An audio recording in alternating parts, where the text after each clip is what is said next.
Lana de Gatol, por Edgar Rice Burroughs. Prefácio. Lânica é um distrito, uma praia, um correio e uma mercearia. Fica na costa voltada para os ventos da ilha de Oa. Fica muito longe de Marte. Suas águas são azuis, lindas e calmas dentro de seu recife de corais, e o vento comercial que suspira através das folhas de seus coqueiros à noite pode ser a voz murmurante dos fantasmas dos reis e chefes que pescavam em suas águas tranquilas muito antes de os capitães dos navios trazerem doenças estranhas ou os missionários trouxessem os vestidos enormes. Pensamentos do passado, meras imaginações vagas, passavam distraidamente pela minha mente numa noite em que eu não conseguia dormir e estava sentado na varanda observando os cavalos brancos do mar galopando em direção à costa sob a luz da lua. Eu vi os gigantes reis do antigo Havaí e seus poderosos chefes vestidos com capas e capacetes de penas. Kamehameha veio, o grande conquistador, erguendo-se acima de todos eles, descendo do Nuanupali.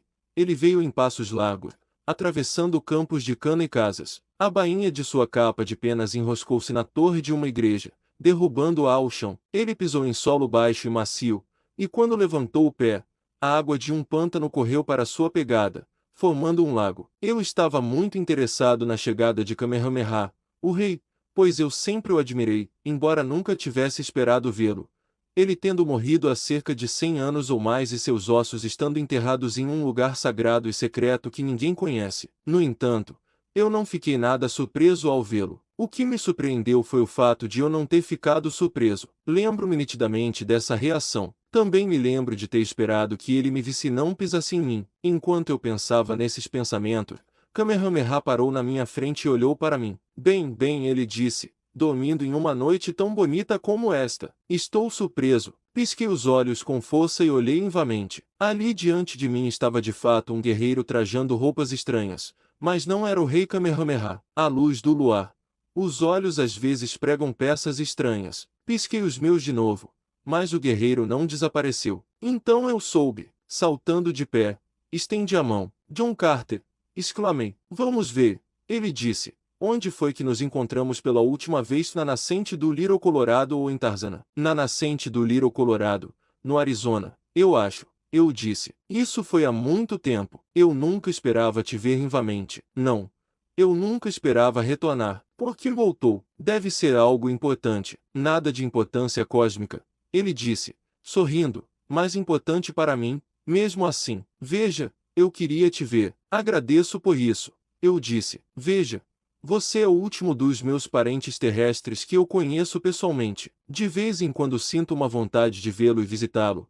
E em longos intervalos consigo satisfazer esse desejo como agora. Depois que você morrer, e não vai demorar, não terei mais laços terrenos, nenhuma razão para voltar aos cenários da minha vida passada. Lá estão meus filhos. Lembrei-lhe, eles são seus parentes de sangue. Sim, disse ele, sei, mas eles podem ter medo de mim. Afinal, posso ser considerado uma espécie de fantasma pelos homens da terra, não pelos meus filhos. Assegurei-lhe, eles o conhecem tão bem quanto eu. Depois que eu me for, veja-os de vez em quando. Ele assentiu. Talvez eu o faça. Meio que prometeu. E agora? Eu disse. Conte-me algo sobre você, sobre Marte, sobre Diatores, sobre Cartores e Tuvie sobre Taradiélio. Vamos ver. Foi Garra de Gatol que Taradiélio desposou. Sim. Respondeu o senhor da guerra. Foi Garra. Gede da cidade livre de Gatol. Eles têm uma filha, cuja personalidade e beleza estão à altura de sua mãe e da mãe de sua mãe, uma beleza que, como a dessas outras duas, lançou nações umas contra as outras em guerra. Talvez você queira ouvir a história de Lana de Gatol. Eu disse que gostaria. E está a história que ele me contou naquela noite, sob os coqueiros de O. Livro I. Os Antigos Mortos. Capítulo I. Não importa o quão instintivamente gregário alguém possa ser, há momentos em que se anseia por solidão. Eu gosto de pessoas, gosto de estar com minha família, meus amigos, meus homens de luta, e provavelmente justamente porque tenho tanta sede de companhia, às vezes também sinto uma vontade igualmente intensa de ficar sozinho. É nesses momentos que consigo resolver melhor os problemas complexos do governo em tempos de guerra ou paz. É então que posso meditar sobre todos os diversos aspectos de uma vida plena como a que levo, e, sendo humano, tenho muitos erros sobre os quais meditar, para que eu possa me fortalecer contra sua reincidência. Quando sinto aquele estranho impulso por solidão surgindo em mim, É meu costume habitual pegar um avião para uma pessoa só e explorar os fundos do Mar Morto e os outros desertos inabitados deste planeta moribundo, pois é lá, de fato, que existe a solidão. Há vastas áreas em Marte onde nenhum pé humano jamais pisou, e outras vastas áreas que há milhares de anos conhecem apenas os gigantes homens verdes, os nômades errantes dos desertos ocres. Às vezes fico semanas ausente nessas gloriosas aventuras em solidão. Por causa delas, provavelmente conheço mais da geografia e topografia de Marte do que qualquer outro homem vivo, pois elas e minhas outras excursões aventureiras pelo planeta me levaram do Mar Perdido de Kourou, no Vale do, no congelado sul, até Okar, terra dos homens amarelos de barbas negras do congelado norte, e de Kaol até Banton. E ainda assim há muitas partes de Barson que não visitei, o que não parecerá tão estranho quando se levar em consideração o fato de que, embora a área de Marte seja mais de um quarto da Terra, sua área terrestre é quase 8 milhões de milhas quadradas maior. Isso acontece porque Barson não tem grandes corpos de água na superfície, sendo seu maior oceano conhecido totalmente subterrâneo. Além disso, eu acho que você vai admitir, 56 milhões de milhas quadradas é muito território para conhecer completamente. Na ocasião sobre a qual estou prestes a lhe contar, voei para noroeste a partir de Hélio, que fica 30 graus ao sul do Equador, o qual atravessa cerca de 1.600 milhas a leste de Exum, o Greenwich Bartholomew. Ao norte e a oeste de mim estendia-se uma vasta região, quase inexplorada, e ali pensei encontrar a solidão absoluta que eu desejava. Eu havia ajustado minha bússola direcional para a cidade longamente deserta da antiga cultura barçolmena, e vagueava a 75 milhas por hora a uma altitude de 500 a 1.000 pés. Eu havia visto alguns homens verdes a nordeste de Turquoise e fora forçado a subir para escapar de seu fogo, ao qual não revidava, já que não buscava aventuras, e eu havia cruzado 2 finas faixas de terras agrícolas vermelhas marcianas que margeiam canais que trazem as preciosas águas do degelo anual das calotas polares. Além destas não vi sinais de vida humana durante todas as 5.000 milhas que separam Le Serrillon de Oz. Sempre me entristecia um pouco olhar assim para baixo sobre um mundo moribundo, examinar as milhas intermináveis de vegetação ocre, parecida com musgo, que cobre as vastas áreas onde outrora rolavam os poderosos oceanos de um Marte jovem e viril. Ponderar que logo abaixo de mim outrora cruzavam as orgulhosas marinhas e os navios mercantes de uma dúzia de nações ricas e poderosas, onde hoje o feroz bando vagueia por uma solidão cujo silêncio não é interrompido senão pelos rugidos do assassino, pelos gritos dos que morrem. À noite eu dormia, seguro no conhecimento de que minha bússola direcional manteria um curso verdadeiro para Orsi sempre na altitude para a qual eu a havia ajustado 1.000 pés, não acima do nível do mar, mas acima do terreno sobre o qual a nave estava passando. Esses incríveis pequenos instrumentos podem ser ajustados para qualquer ponto de Barson e para qualquer altitude. Se um estiver ajustado para 1.000 pés, como a minha estava nesta ocasião, ele não permitirá que a nave se aproxime a menos de 1.000 pés de qualquer objeto, eliminando assim até mesmo o perigo de colisão. E quando a nave atinge seu objetivo, a bússola detém 1.000 pés acima. O piloto cuja nave está equipada com uma dessas bússolas direcionais nem sequer precisa permanecer acordado, assim eu podia viajar dia e noite sem perigo. Era por volta do meio-dia do terceiro dia que avistei as torres da antiga Urs. A parte mais antiga da cidade encontra-se à beira de um vasto planalto. As partes mais novas, e elas têm incontáveis milhares de anos, são em terraços descendo para um grande abismo, marcando a perseguição desesperada do mar recuante nas margens em que esta rica e poderosa cidade uma vez se erguera. As últimas estruturas pobres e mesquinhas de uma raça moribunda ou desapareceram ou agora são apenas ruínas em decomposição, mas as esplêndidas construções de seu apogeu permanecem na beira do planalto, mudas, mais eloquentes lembranças de sua grandeza desaparecida, monumentos duradouros para a raça de pele clara e cabelos claros que desapareceu para sempre. Estou sempre interessado nessas cidades desertas do antigo Marte. Pouco se sabe sobre seus habitantes, além do que pode ser deduzido das histórias contadas pelas esculturas que ornamentam os exteriores de muitos de seus prédios públicos e dos poucos murais restantes que resistiram aos estragos do tempo e ao vandalismo das hordas verdes que ocuparam muitos deles. A umidade extremamente baixa ajudou a preservá-los, mas mais do que tudo foi a permanência de sua construção. Essas magníficas edificações foram construídas não para anos, mas para eternidades. Os segredos de seus argamassas, seus cimentos e seus pigmentos foram perdidos por séculos, e por incontáveis eras mais, Muito depois que a última vida tiver desaparecido da face de Barsoom, suas obras permanecerão, velozmente através do espaço para sempre, em um planeta morto e frio, sem olhos para ver, sem mente para apreciar. É algo triste de se contemplar. Finalmente eu estava em Oz. Há muito tempo eu prometi a mim mesmo que eu um dia chegaria aqui, pois Oz é, talvez, a mais antiga e a maior das cidades mortas de Barsoom. A água a construiu, a falta de água decretou seu fim. Muitas vezes me pergunto se o povo da Terra, que possui água em abundância, realmente a valoriza. Pergunto-me se os habitantes da cidade de Nova York percebem o que significaria para eles se algum inimigo, estabelecendo uma base aérea dentro do alcance das primeiras cidades do Novo Mundo, conseguisse bombardear e destruir a represa de Croton e o sistema de água de Catskill. As ferrovias e rodovias ficariam congestionadas com refugiados, milhões morreriam. E por anos, talvez para sempre, a cidade de Nova York deixaria de existir. Enquanto flutuava preguiçosamente acima da cidade deserta, vi figuras se movendo em uma praça abaixo de mim. Então Oz não estava completamente deserta. Com a curiosidade despertada, desce um pouco mais, e o que vi dissipou qualquer pensamento de solidão da minha mente. Um homem vermelho solitário cercado por meia dúzia de ferozes guerreiros verdes. Eu não buscava aventura, mas ela estava ali, pois nenhum homem digno de seu metal abandonaria alguém de sua própria espécie em tal situação extrema. Vi um lugar onde poderia pousar em uma praça próxima, e, rezando para que os homens verdes estivessem tão ocupados com seu combate que não percebessem minha aproximação, mergulhei rápida e silenciosamente em direção ao pouso. Capítulo 2. Felizmente, eu aterrissei despercebido, protegido por uma torre imensa que se erguia ao lado da praça que eu havia escolhido. Eu havia visto que eles estavam lutando com espadas longas, então saquei a mim enquanto corria na direção da luta desigual. O fato de o Homem Vermelho sobreviver até mesmo alguns momentos contra tais probabilidades demonstrava a excelência de sua esgrima, e eu esperava que ele resistisse até eu alcançá-lo, pois então ele teria o melhor braço de esgrima de todo o Barsoom para ajudá-lo e a espada que havia provado o sangue de 1000 inimigos por toda a extensão de um mundo. Encontrei meu caminho a partir da praça onde havia desembarcado, mas apenas para me deparar com um muro de 6 metros de altura no qual não conseguia perceber nenhuma abertura. Sem dúvida, devia haver uma.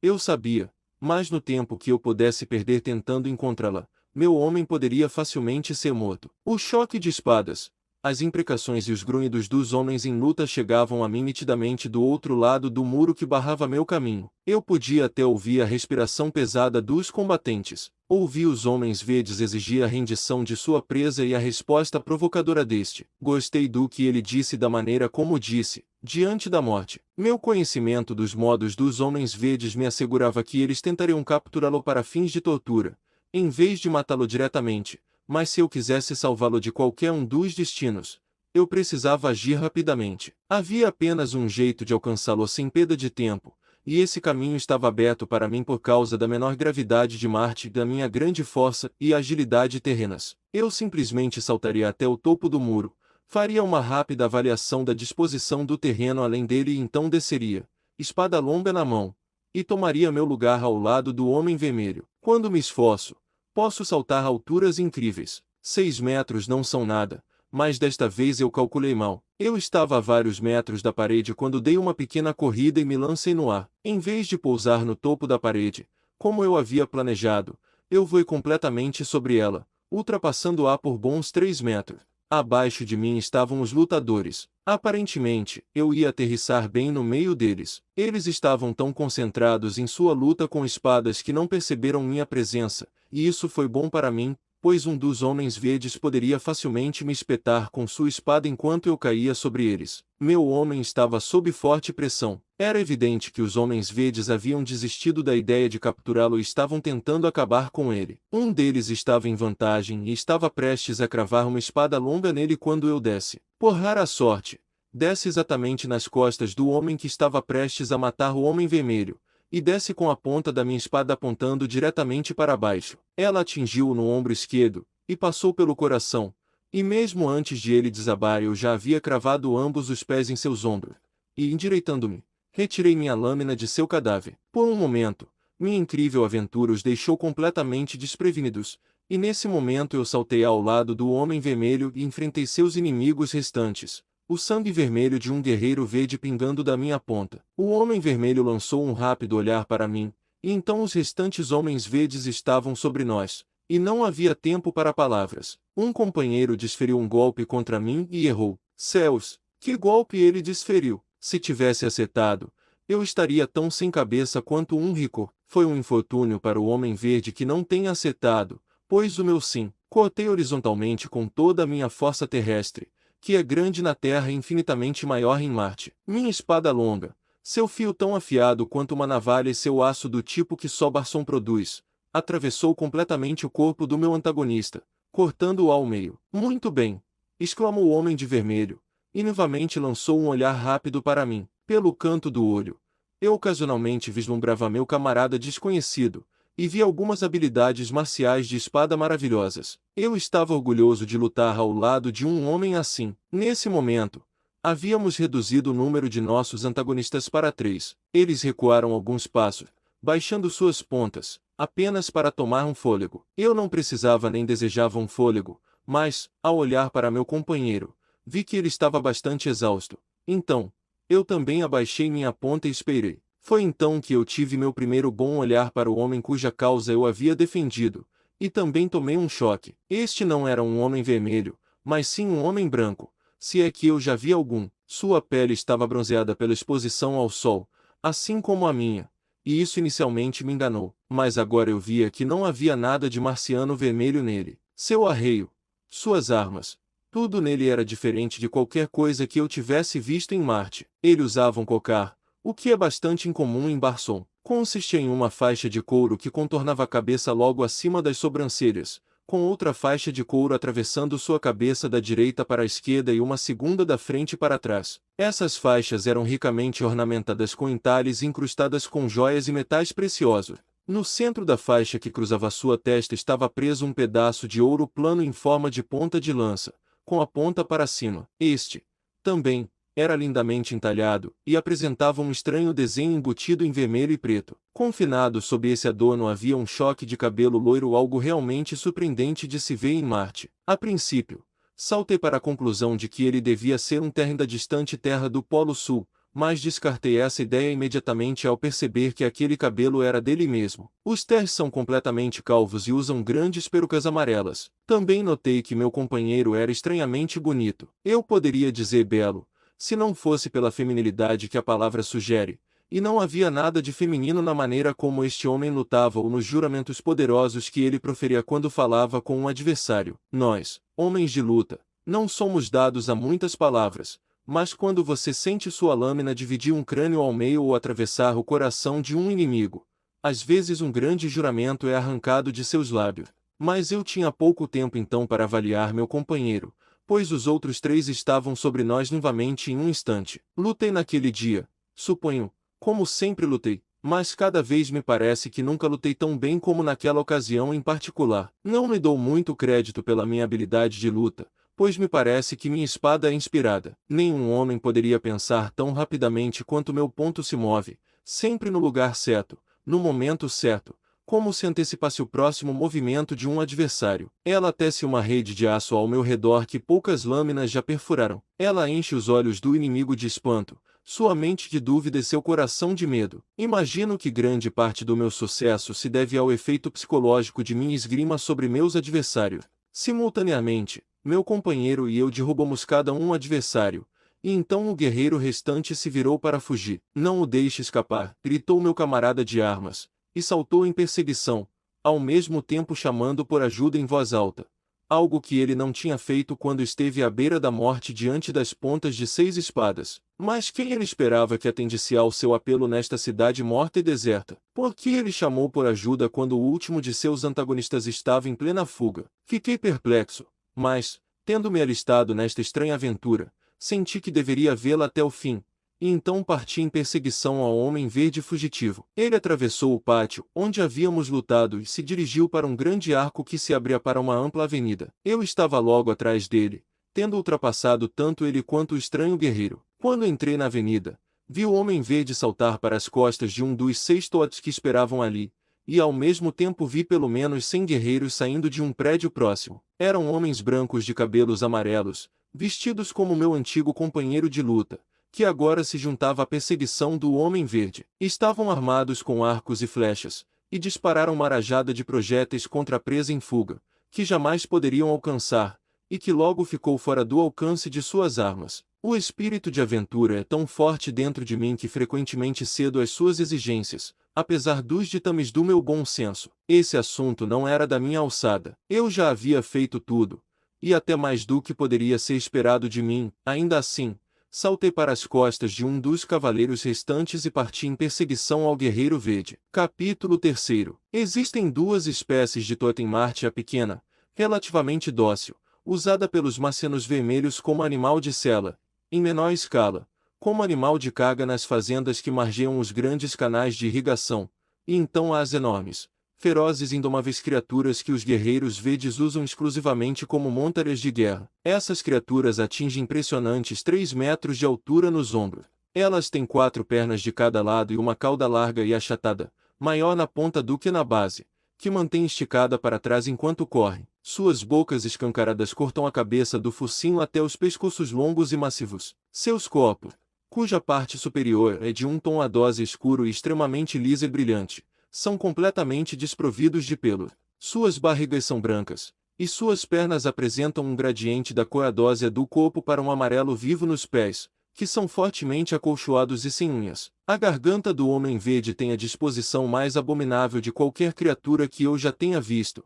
nem mesmo os próprios Homens Verdes excetuado. Eles estão constantemente lutando entre si, e ai daquele cavaleiro que perde o controle de sua montaria terrível. No entanto, por paradoxal que pareça, eles são montados sem rédea ou freio, e são controlados apenas por meios telepáticos. O que, felizmente para mim, aprendi muitos anos atrás enquanto era prisioneiro de Lorquas Plomel, Jeddu Starks, uma horda verde marciana. A besta em cujo dorso eu havia saltado era um diabo feroz, e ele se opôs violentamente a mim e provavelmente ao meu cheiro. Ele tentou me derrubar, e falhando nisso, estendeu suas enormes e arregaladas mandíbulas na tentativa de me agarrar. Posso mencionar um método auxiliar de controle quando essas bestas feias se tornam recalcitrantes, e eu adotei neste caso, não obstante o fato de que eu havia conquistado uma aprovação relutante dos ferozes Tarques Verdes ao controlar os Toats com paciência e gentileza. Eu não tinha tempo para nenhuma dessas coisas agora, já que minha presa corria pela ampla avenida que levava aos antigos cais de Orz e aos vastos fundos do Mar Morto além. Então eu apliquei pesadamente na cabeça e no focinho da besta com o fio largo da minha espada longa até tê-la submetido. Então ela obedeceu aos meus comandos telepáticos e partiu em grande velocidade em perseguição. Era um cavalo muito rápido, um dos mais rápidos que eu já havia montado, e além disso, carregava muito menos peso do que a besta que tentávamos alcançar. Então nos aproximamos rapidamente do Homem Verde em fuga. Na beira do planalto sobre o qual a antiga cidade foi construída, alcançamo-lo, e ali ele parou, girou seu cavalo e se preparou para a batalha. Foi então que comecei a apreciar a inteligência maravilhosa do meu animal. Quase sem nenhuma direção minha, ele se manobrou para as posições corretas, me dando vantagem neste duelo selvagem.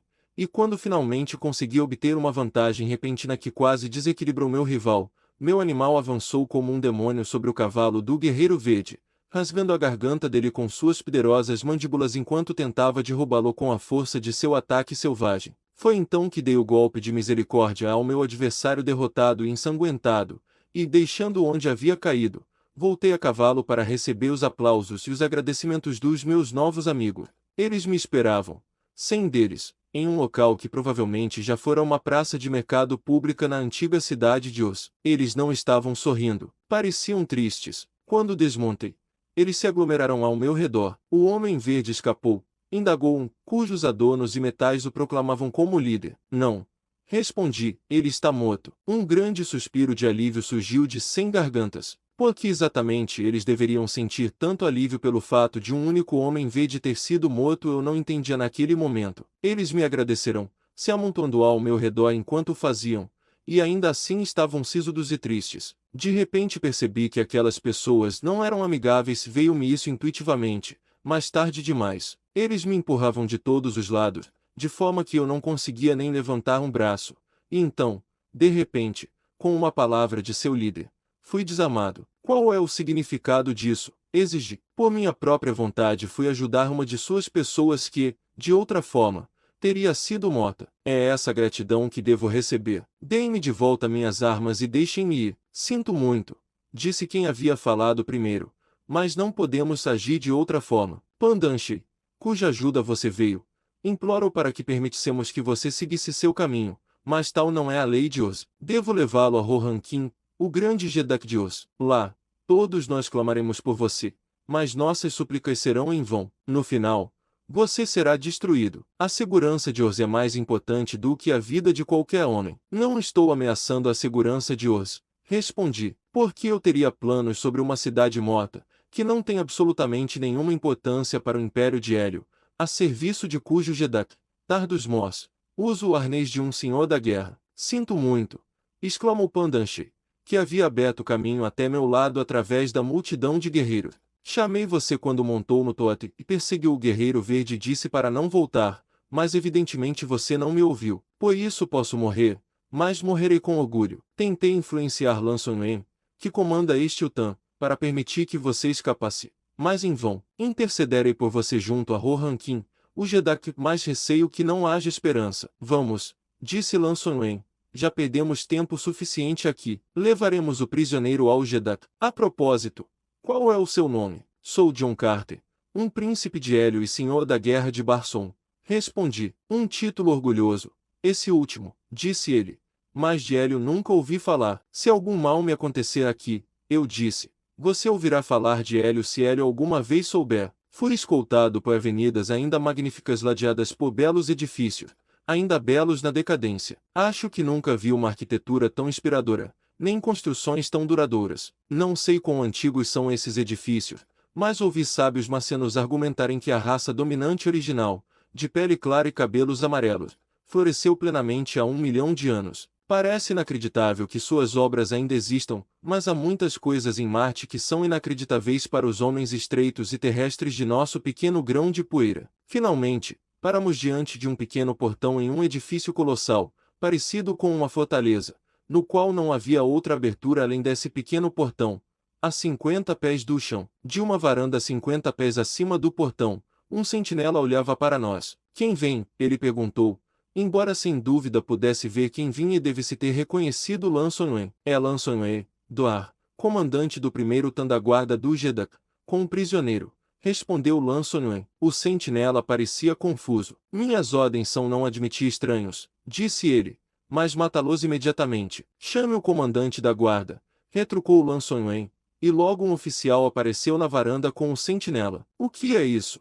Ele exigiu. Nenhum prisioneiro jamais foi trazido para a cidadela de Oz. Você conhece a lei. É uma emergência, disse Lan Sonwen. Preciso apresentar este homem ao Rohankin. Abra o portão. Só com ordens do próprio Rohankin, respondeu o comandante da guarda. Então vá buscar as ordens, disse Lan Sonwen. Diga ao Jedak que insisto fortemente para que ele me receba com este prisioneiro. Ele não é como os outros prisioneiros que caíram em nossas mãos no passado. O oficial entrou novamente na cidadela e ficou ausente por talvez 15 minutos, quando o pequeno portão diante do qual estávamos se abriu, e fomos sinalizados a entrar pelo próprio comandante da guarda. O Jedak irá recebê-lo, ele disse ao Doar. Lan Sonwen. A cidadela era uma enorme cidade murada dentro da antiga cidade de Oz. Era bastante evidente que era inexpugnável, exceto por um ataque aéreo. Lá dentro havia avenidas agradáveis, casas, jardins e lojas. Pessoas felizes e despreocupadas paravam, surpresas,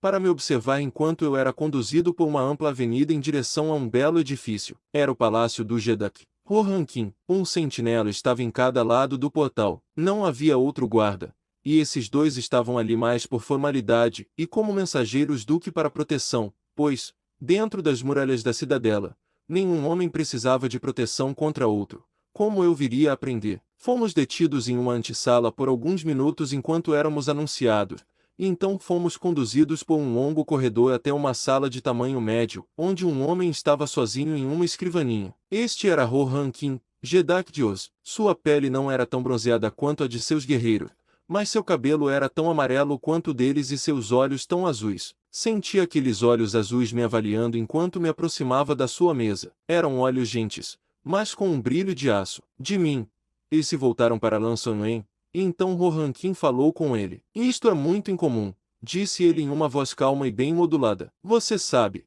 não sabe, que os Orzan já morreram por menos do que isso. Sei, meu Jedak, respondeu o Dwar, mas está é uma emergência muito incomum. Explique-se, disse o Jedak. Deixe-me explicar, interrompeu Pandanche. Afinal, a responsabilidade é minha. Eu incentivei essa ação junto a Lan Sonwen. O Jedak assentiu. Prossiga, disse ele. Capítulo 4. Eu não conseguia entender por que eles estavam fazendo tanto alvoroço para trazer um prisioneiro, nem porque homens tinham morrido por menos, como Rohankin havia lembrado a Lan Sonwen. Em Hélio, um guerreiro teria recebido ao menos uma recomendação por capturar um prisioneiro. Por trazer de um Carter, senhor da Guerra de Marte, um guerreiro comum poderia facilmente ter sido nobiliado por um príncipe inimigo. Meu Jedak, começou Pandanche.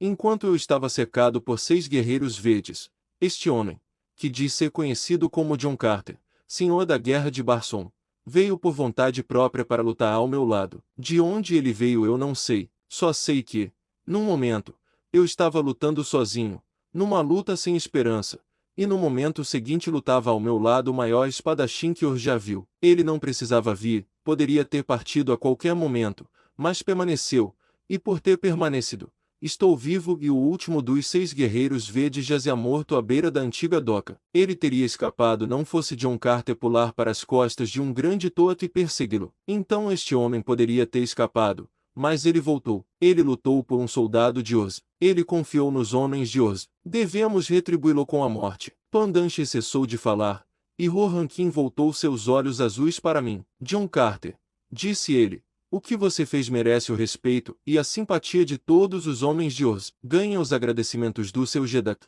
Mas, ele hesitou. Talvez, se eu lhe contar algo de nossa história, você entenda por que devo condená-lo à morte. Ele fez uma pausa por um momento, como se estivesse pensativo. Ao mesmo tempo, eu estava refletindo um pouco por conta própria. A maneira casual com que Rohankin me havia condenado à morte quase me deixou sem fôlego. Ele parecia tão amigável que não parecia possível que estivesse falando sério, mas um olhar para o brilho daqueles olhos azuis me assegurou que ele não estava sendo jocoso. Tenho certeza, disse eu, de que a história de Oz deve ser muito interessante, mas, neste momento, estou mais interessado em descobrir por que eu deveria morrer por ter feito amizade com um homem de combate de Oz. Isso eu irei explicar, disse ele. Vai precisar de muitas explicações, Majestade, assegurei a ele. Ele não deu atenção àquilo, mas continuou. Os habitantes de Oz são, até onde sabemos, o único remanescente da outrora dominante raça de Barson, os Orovas. Há 1 milhão de anos,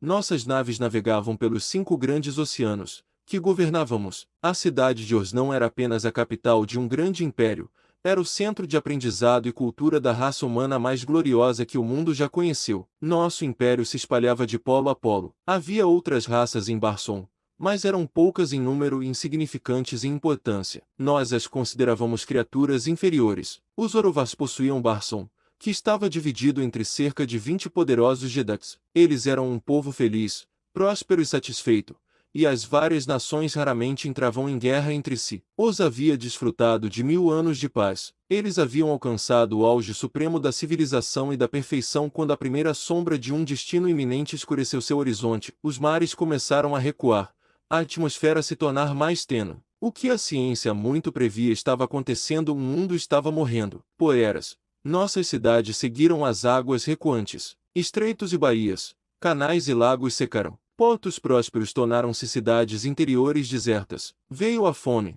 hordas famintas guerrearam contra os mais afortunados. As crescentes hordas de homens verdes selvagens invadiram o que um dia fora terra fértil, predando sobre tudo. A atmosfera tornou-se tão tênue que era difícil respirar. Os cientistas estavam trabalhando em uma planta de atmosferização, mas antes que ela fosse concluída e estivesse em operação bem-sucedida, todos, exceto alguns habitantes de Barson, haviam morrido. Apenas os mais resistentes sobreviveram: os homens verdes, os homens vermelhos e alguns Orovas. Então a vida passou a ser apenas uma batalha pela sobrevivência dos mais aptos. Os homens verdes nos caçavam como nós havíamos caçado feras predadoras. Eles não nos davam descanso, não nos mostravam misericórdia. Nós éramos pouco, eles eram muito. Oz tornou-se nossa última cidade de refúgio, e nossa única esperança de sobrevivência residia em impedir que o mundo exterior soubesse que existíamos. Portanto, Poeras, matamos todos os estranhos que chegavam aos e viam um Orovar,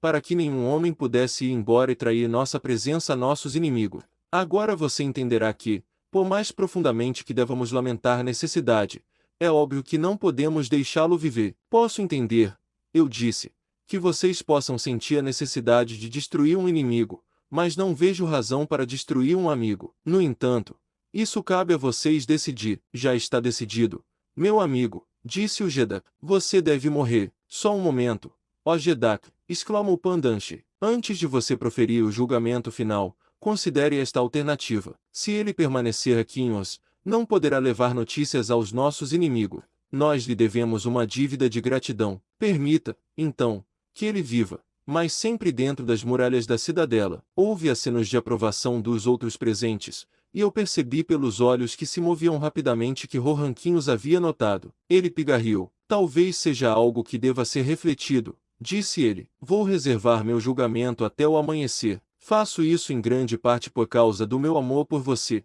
Pandanche, na medida em que, por ter sido devido às suas insistências que este homem está aqui, você deve sofrer qualquer destino que lhe seja determinado. Pandanche estava certamente surpreso, e não conseguiu esconder o fato, mas ele recebeu o golpe como um homem. Considerarei uma honra, disse ele, compartilhar qualquer destino que possa ser imposto a John Carter, senhor da guerra de Barson. Bendito, Pandanche, exclamou o Gedak. Minha admiração por você aumenta, assim como a amargura da minha tristeza ao contemplar a quase inevitável convicção de que amanhã você morrerá. Pandanche se curvou. Agradeço, Majestade, por sua profunda preocupação, disse ele. A lembrança disso irá glorificar minhas últimas horas. O Gedak voltou seus olhos para Lançonoen e os fixou nele por o que pareceu um minuto inteiro. Eu teria apostado 10 contra 1 que Rohankin estava prestes a causar a si mesmo mais uma tristeza imensurável ao condenar Lançonoen à morte. Acho que Lançonoen pensou o mesmo. Ele parecia preocupado. Lançonoen, disse Rohankin, você conduzirá esses dois aos poços e os deixará lá durante a noite. Certifique-se de que tenham boa comida e todo o conforto possível, pois são meus convidados de honra. Mas os poços, Majestade, exclamou Lançonoen, eles nunca foram usados na memória do homem. Eu nem sei se consigo encontrar a entrada deles. É verdade, disse Rohankin, pensativo. Mesmo que você os encontre, eles podem estar muito sujos e desconfortáveis. Talvez fosse mais gentil destruir John Carter e Pandanche imediatamente. Espere, Majestade, disse Pandanche, eu sei onde fica a entrada para as covas. Eu estive nelas. Elas podem ser facilmente tornadas muito confortáveis. Eu não cogitarei alterar seus planos ou causar imediatamente a você a profunda dor de lamentar a morte prematura de John Carter e de mim mesmo. Venha, Lançonoen, eu vou mostrar o caminho para as covas de Oz. Capítulo V. Foi uma sorte para mim que Pandanche fosse um falador rápido. Antes que Rohankin pudesse formular qualquer objeção, já estávamos fora da Câmara do Público e a caminho das forças de Os, e posso garantir que fiquei feliz por sair da vista daquele tirano gentil e atencioso. Não se podia prever quando algum novo impulso humanitário poderia levá-lo a ordenar que nossas cabeças fossem cortadas instantaneamente. A entrada para as forças de Os ficava em um pequeno edifício sem janelas, perto da parede traseira da cidadela. Era fechada por portões maciços que rangiam em dobradiças corroídas, enquanto dois dos guerreiros que nos acompanharam os empurravam para abrir. Está escuro lá dentro, disse Pandanche. Vamos quebrar nossos pescoços sem luz. Lançonoen, sendo um bom sujeito, enviou um de seus homens para pegar algumas tochas, e quando ele voltou, Pandanche e eu entramos na caverna sombria. Tínhamos dado apenas alguns passos em direção ao início de uma rampa esculpida na rocha que descia para a escuridão Estigia, quando Lançonoen gritou, espere, onde está a chave desses portões? O guardião das chaves de algum grande Gedak que viveu milhares de anos atrás pode ter sabido, respondeu Pandanche. Mas eu não sei. Mas como vou trancá-los lá dentro? Perguntou Lançonoen. O Gedak não disse para trancarmos vocês lá dentro, disse Pandanche. Ele disse para nos levar aos poços e nos deixar lá durante a noite. Eu me lembro distintamente de suas palavras. Lançonoen estava em uma encruzilhada, mas finalmente encontrou uma saída. Venha, disse ele, Vou levá-lo de volta ao Jeddak e explicar que não há chaves, então dependerá dele. E você sabe o que ele fará, disse Pandanche. O que? Perguntou Lan Sonwen. Ele ordenará que sejamos destruídos imediatamente. Venha, Lan Sonwen. Não nos condene à morte imediata. Coloque uma guarda aqui nos portões, com ordens de nos matar se tentarmos escapar. Lan Sonwen considerou isso por um momento e finalmente assentiu com a cabeça em sinal de aprovação. Esse é um excelente plano, disse ele.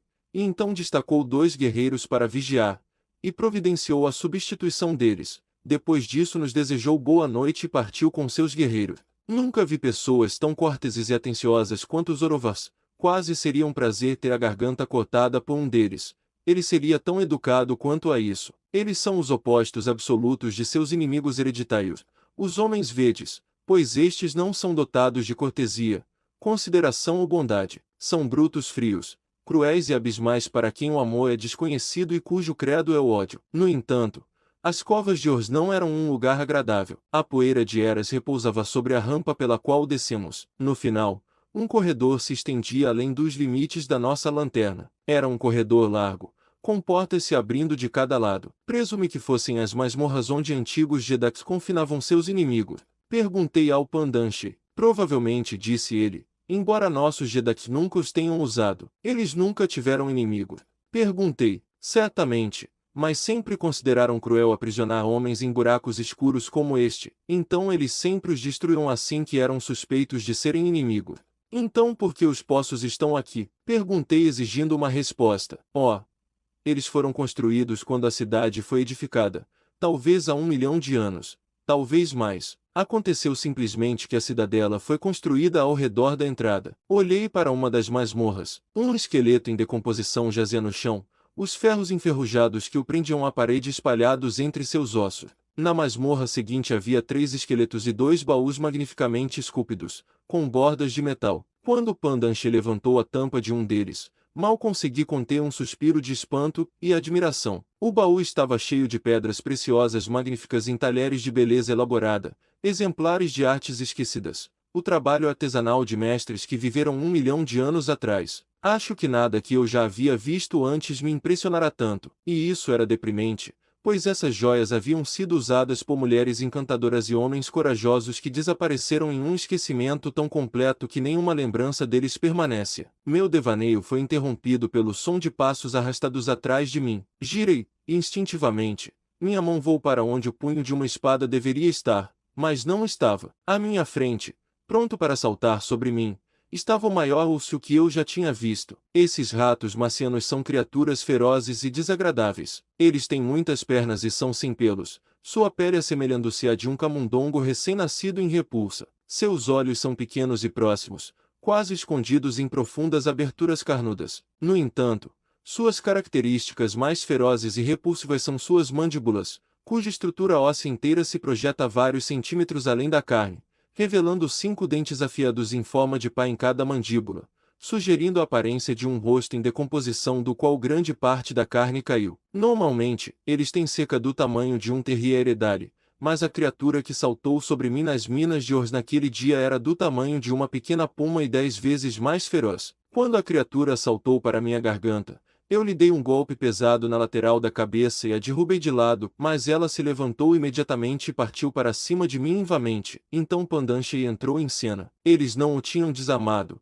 e com sua espada curta, ele atacou o urso. Foi uma batalha e tanto. Aquele urso era a criatura mais feroz e determinada que eu já tinha visto, e deu a Pandanche a luta de sua vida. Ele havia arrancado 2 de suas 6 pernas, uma orelha e a maior parte de seus dentes antes que a ferocidade de seus ataques repetidos diminuísse sequer um pouco. Estava quase despedaçado, mas sempre forçava a luta. Eu só podia ficar parado observando, o que não é um papel em combate que eu goste de ter. No final, porém, acabou.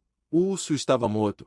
E Pandanche olhou para mim e sorriu. Ele estava olhando ao redor procurando algo sobre o qual pudesse limpar o sangue de sua lâmina. Talvez haja algo neste outro baú, sugeri, e caminhando até ele, levantei a tampa. O baú tinha cerca de 7 pés de comprimento, 2,5 metros de largura e 2 de profundidade. Nele jazia o corpo de um homem. Seu arnês elaborado estava incrustado de joias. Ele usava um capacete completamente coberto de diamantes, um dos poucos capacetes que eu já tinha visto em Marte. As bainhas de sua espada longa, sua espada curta e seu punhal estavam decoradas de maneira semelhante. Ele tinha sido um homem muito bonito, e ainda era um cadáver bonito. Estava tão perfeitamente preservado que, no que diz respeito à aparência, ele poderia ainda estar vivo, não fosse a fina camada de poeira sobre suas feições. Quando eu assoprei, ele parecia tão vivo quanto você ou eu. Vocês enterram seus mortos aqui? Perguntei a Pandanche. Mas ele balançou a cabeça. Não.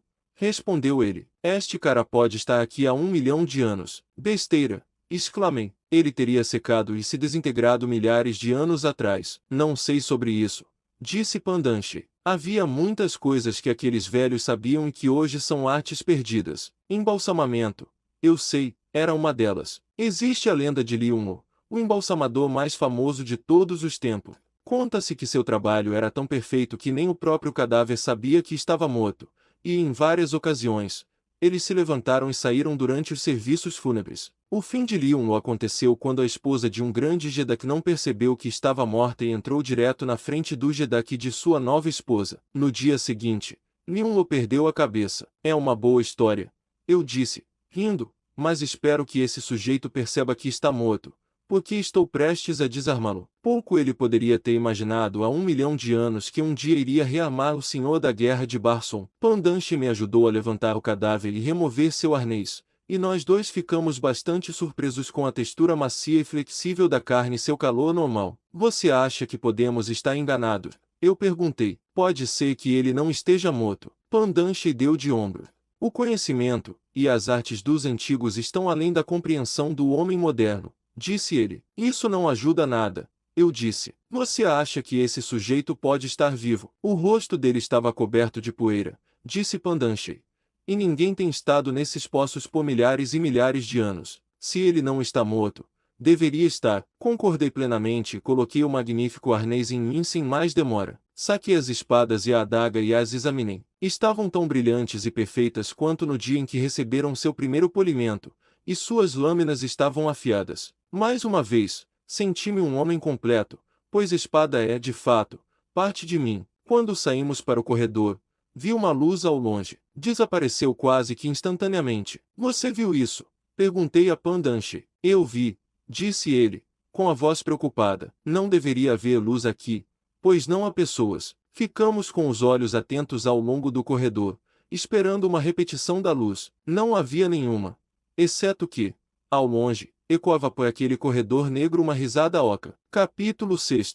Pandanche olhou para mim. O que? Ele perguntou. Poderia ter sido isso. Sou muito como uma risada para mim, respondi. Pandanche assentiu. Sim, concordou ele. Mas como pode haver uma risada onde não há ninguém para rir? Pandanche estava perplexo. Talvez os ursos de Ors tenham aprendido a rir, sugeri com um sorriso. Pandanche ignorou minha leviandade. Vimos uma luz e ouvimos uma risada, disse ele pensativo. O que isso te transmite? A mesma coisa que isso te transmite, disse eu, que alguém aqui embaixo nos poços de Ors ao nosso lado. Não vejo como isso possa ser possível, disse ele. Vamos investigar, sugeri. Avançamos com as espadas desembainhadas, pois não conhecemos a natureza nem o temperamento do dono daquela risada, e sempre existia a possibilidade de um urso pular de uma das masmorras e nos atacar. O corredor seguia em linha reta por alguma distância, e então começava a curvar-se. Havia muitos ramos e interseções, mas continuamos pelo que acreditávamos ser o corredor principal. Não vimos mais luzes,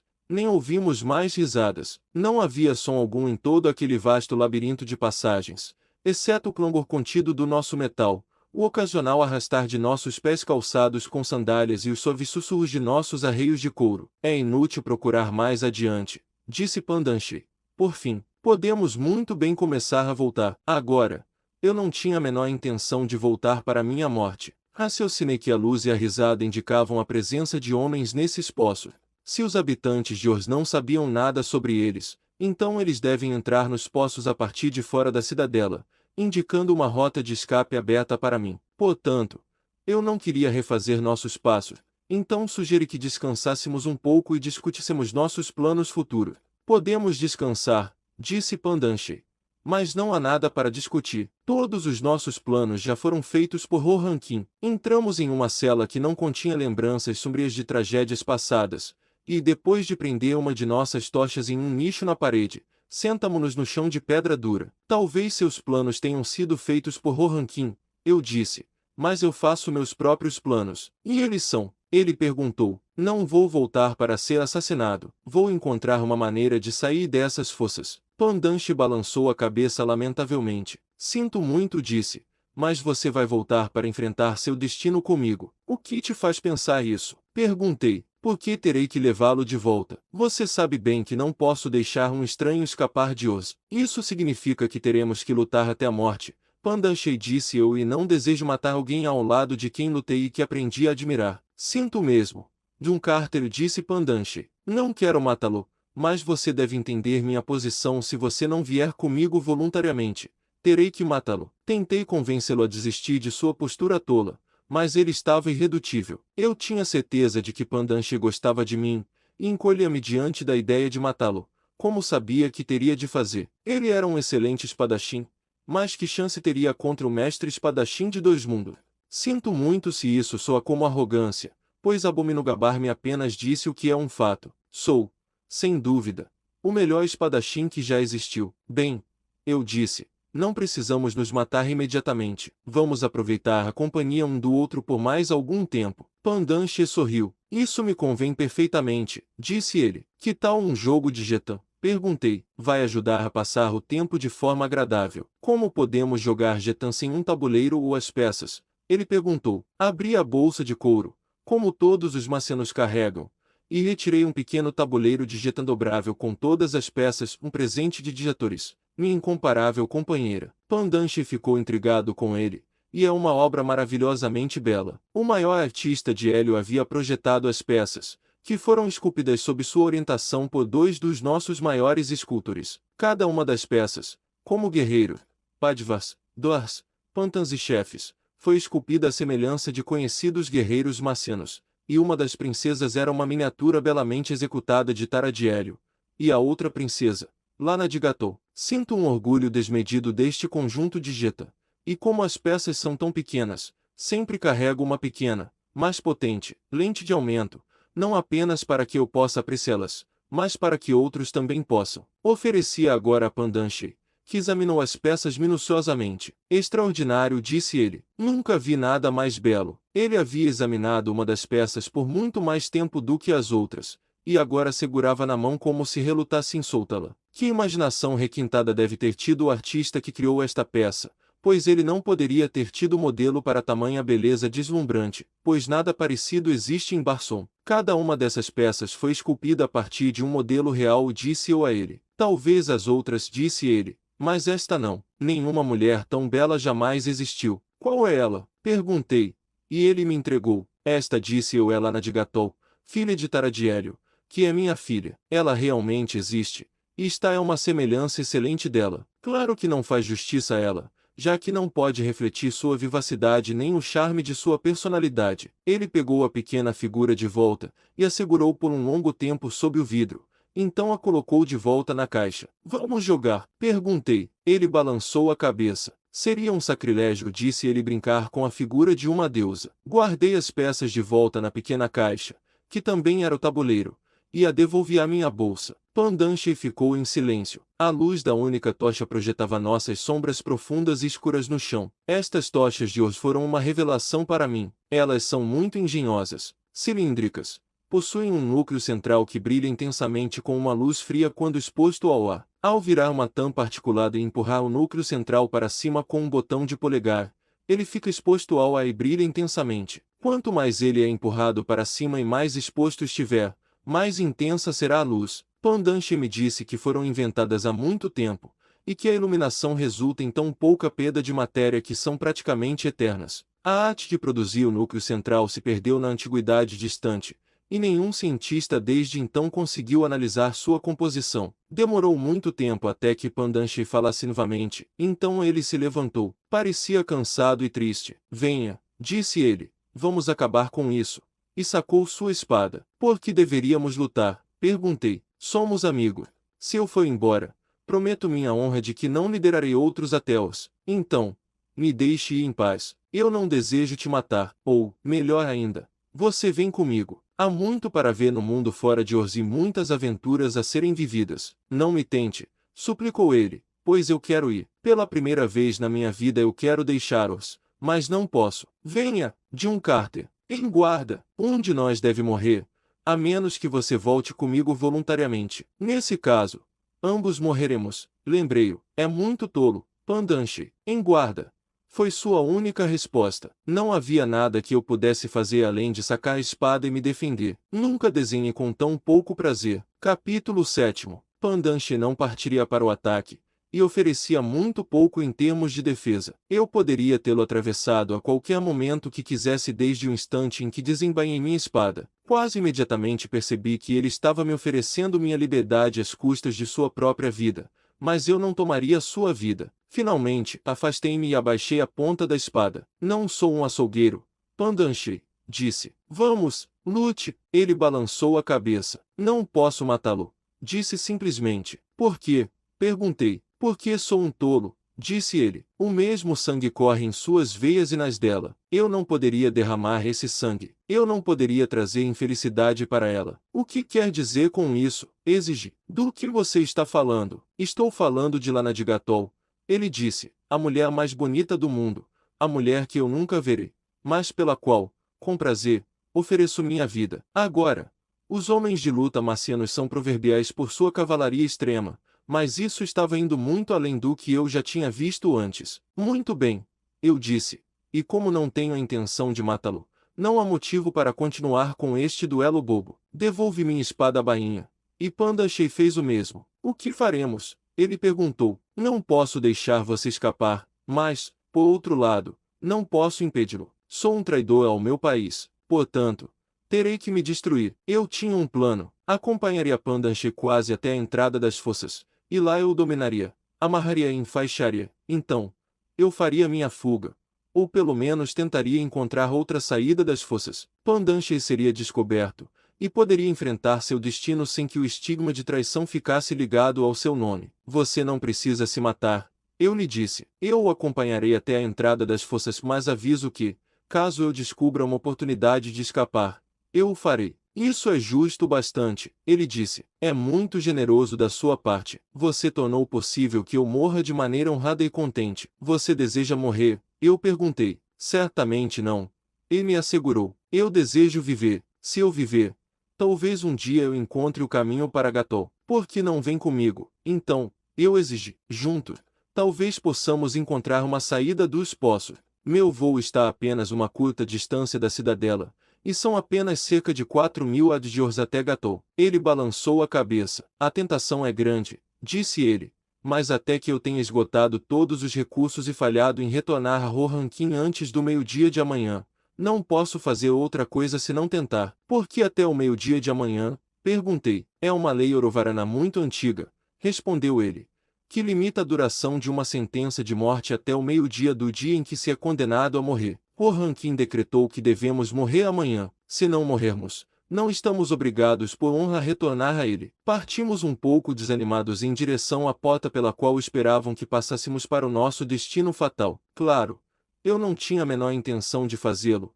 mas estava desanimado por causa de Pandanche. Eu havia começado a gostar muito dele. Era um homem de grande honra e um lutador corajoso. Caminhamos e caminhamos, até que fiquei convencido de que, se tivéssemos seguido o corredor certo, já teríamos chegado à entrada há muito tempo. Sugeri isso a Pandanche, e ele concordou comigo.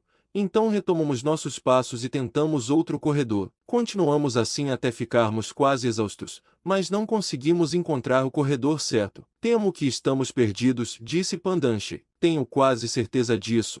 Concordei com um sorriso. Se estivéssemos suficientemente perdidos, talvez não encontrássemos a entrada antes do próximo meio-dia. Nesse caso, Pandanche estaria livre para ir aonde quisesse, e eu tinha uma boa ideia de onde ele gostaria de ir. Agora, eu não sou casamenteiro, tampouco acredito em atrapalhar o encontro de um homem com uma moça. Acredito em deixar a natureza seguir seu curso. Se Pandanche achava que estava apaixonado por Lana de Gatol e desejava ir a Gatol e tentar conquistá-la, Eu só teria desanimado a ideia se ele fosse um homem de origem baixa ou de caráter desonroso. Ele não era nenhum dos dois. A raça que ele pertencia é a mais antiga das raças cultivadas de Barson, e Pandanche havia provado ser um homem de honra. Eu não tinha razão para acreditar que o pedido dele teria algum sucesso. Lana de Gatol ainda era muito jovem, mas mesmo assim as espadas de algumas das maiores casas de Barson haviam sido colocadas aos seus pés. Como quase todas as mulheres marcianas de alta posição,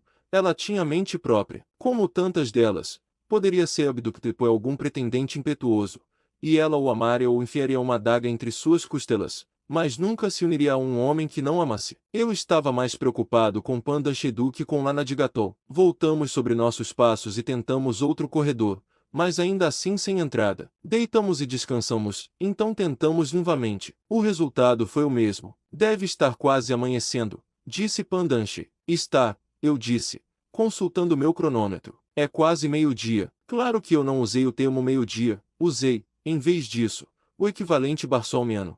25 chás após o terceiro Zod, que corresponde ao meio-dia da Terra. Precisamos nos apressar, exclamou Pandanche. Uma risada oca soou atrás de nós, e virando-me rapidamente, vimos uma luz à distância. Ela desapareceu imediatamente. Por que deveríamos nos apressar? Perguntei. Fizemos o melhor que pudemos. O fato de não termos encontrado o caminho de volta à cidadela e à morte não é culpa nossa. Pandanche acenou com a cabeça. E não importa o quanto nos apressemos, há pouca probabilidade de que algum dia encontremos a entrada. Claro que isso era um pensamento desejoso, mas também era um pensamento bastante preciso. Nunca encontramos a entrada da cidadela. Esta é a segunda vez que ouvimos essa risada e vemos essa luz, disse Pandanche. Acho que deveríamos investigar. Talvez aquele que cria a luz e dá voz à risada possa nos guiar até a entrada. Não tenho objeção em investigar, disse eu, mas duvido que encontremos um amigo se encontrarmos o autor. É muito misterioso, disse Pandanche. Durante toda a minha vida acreditei,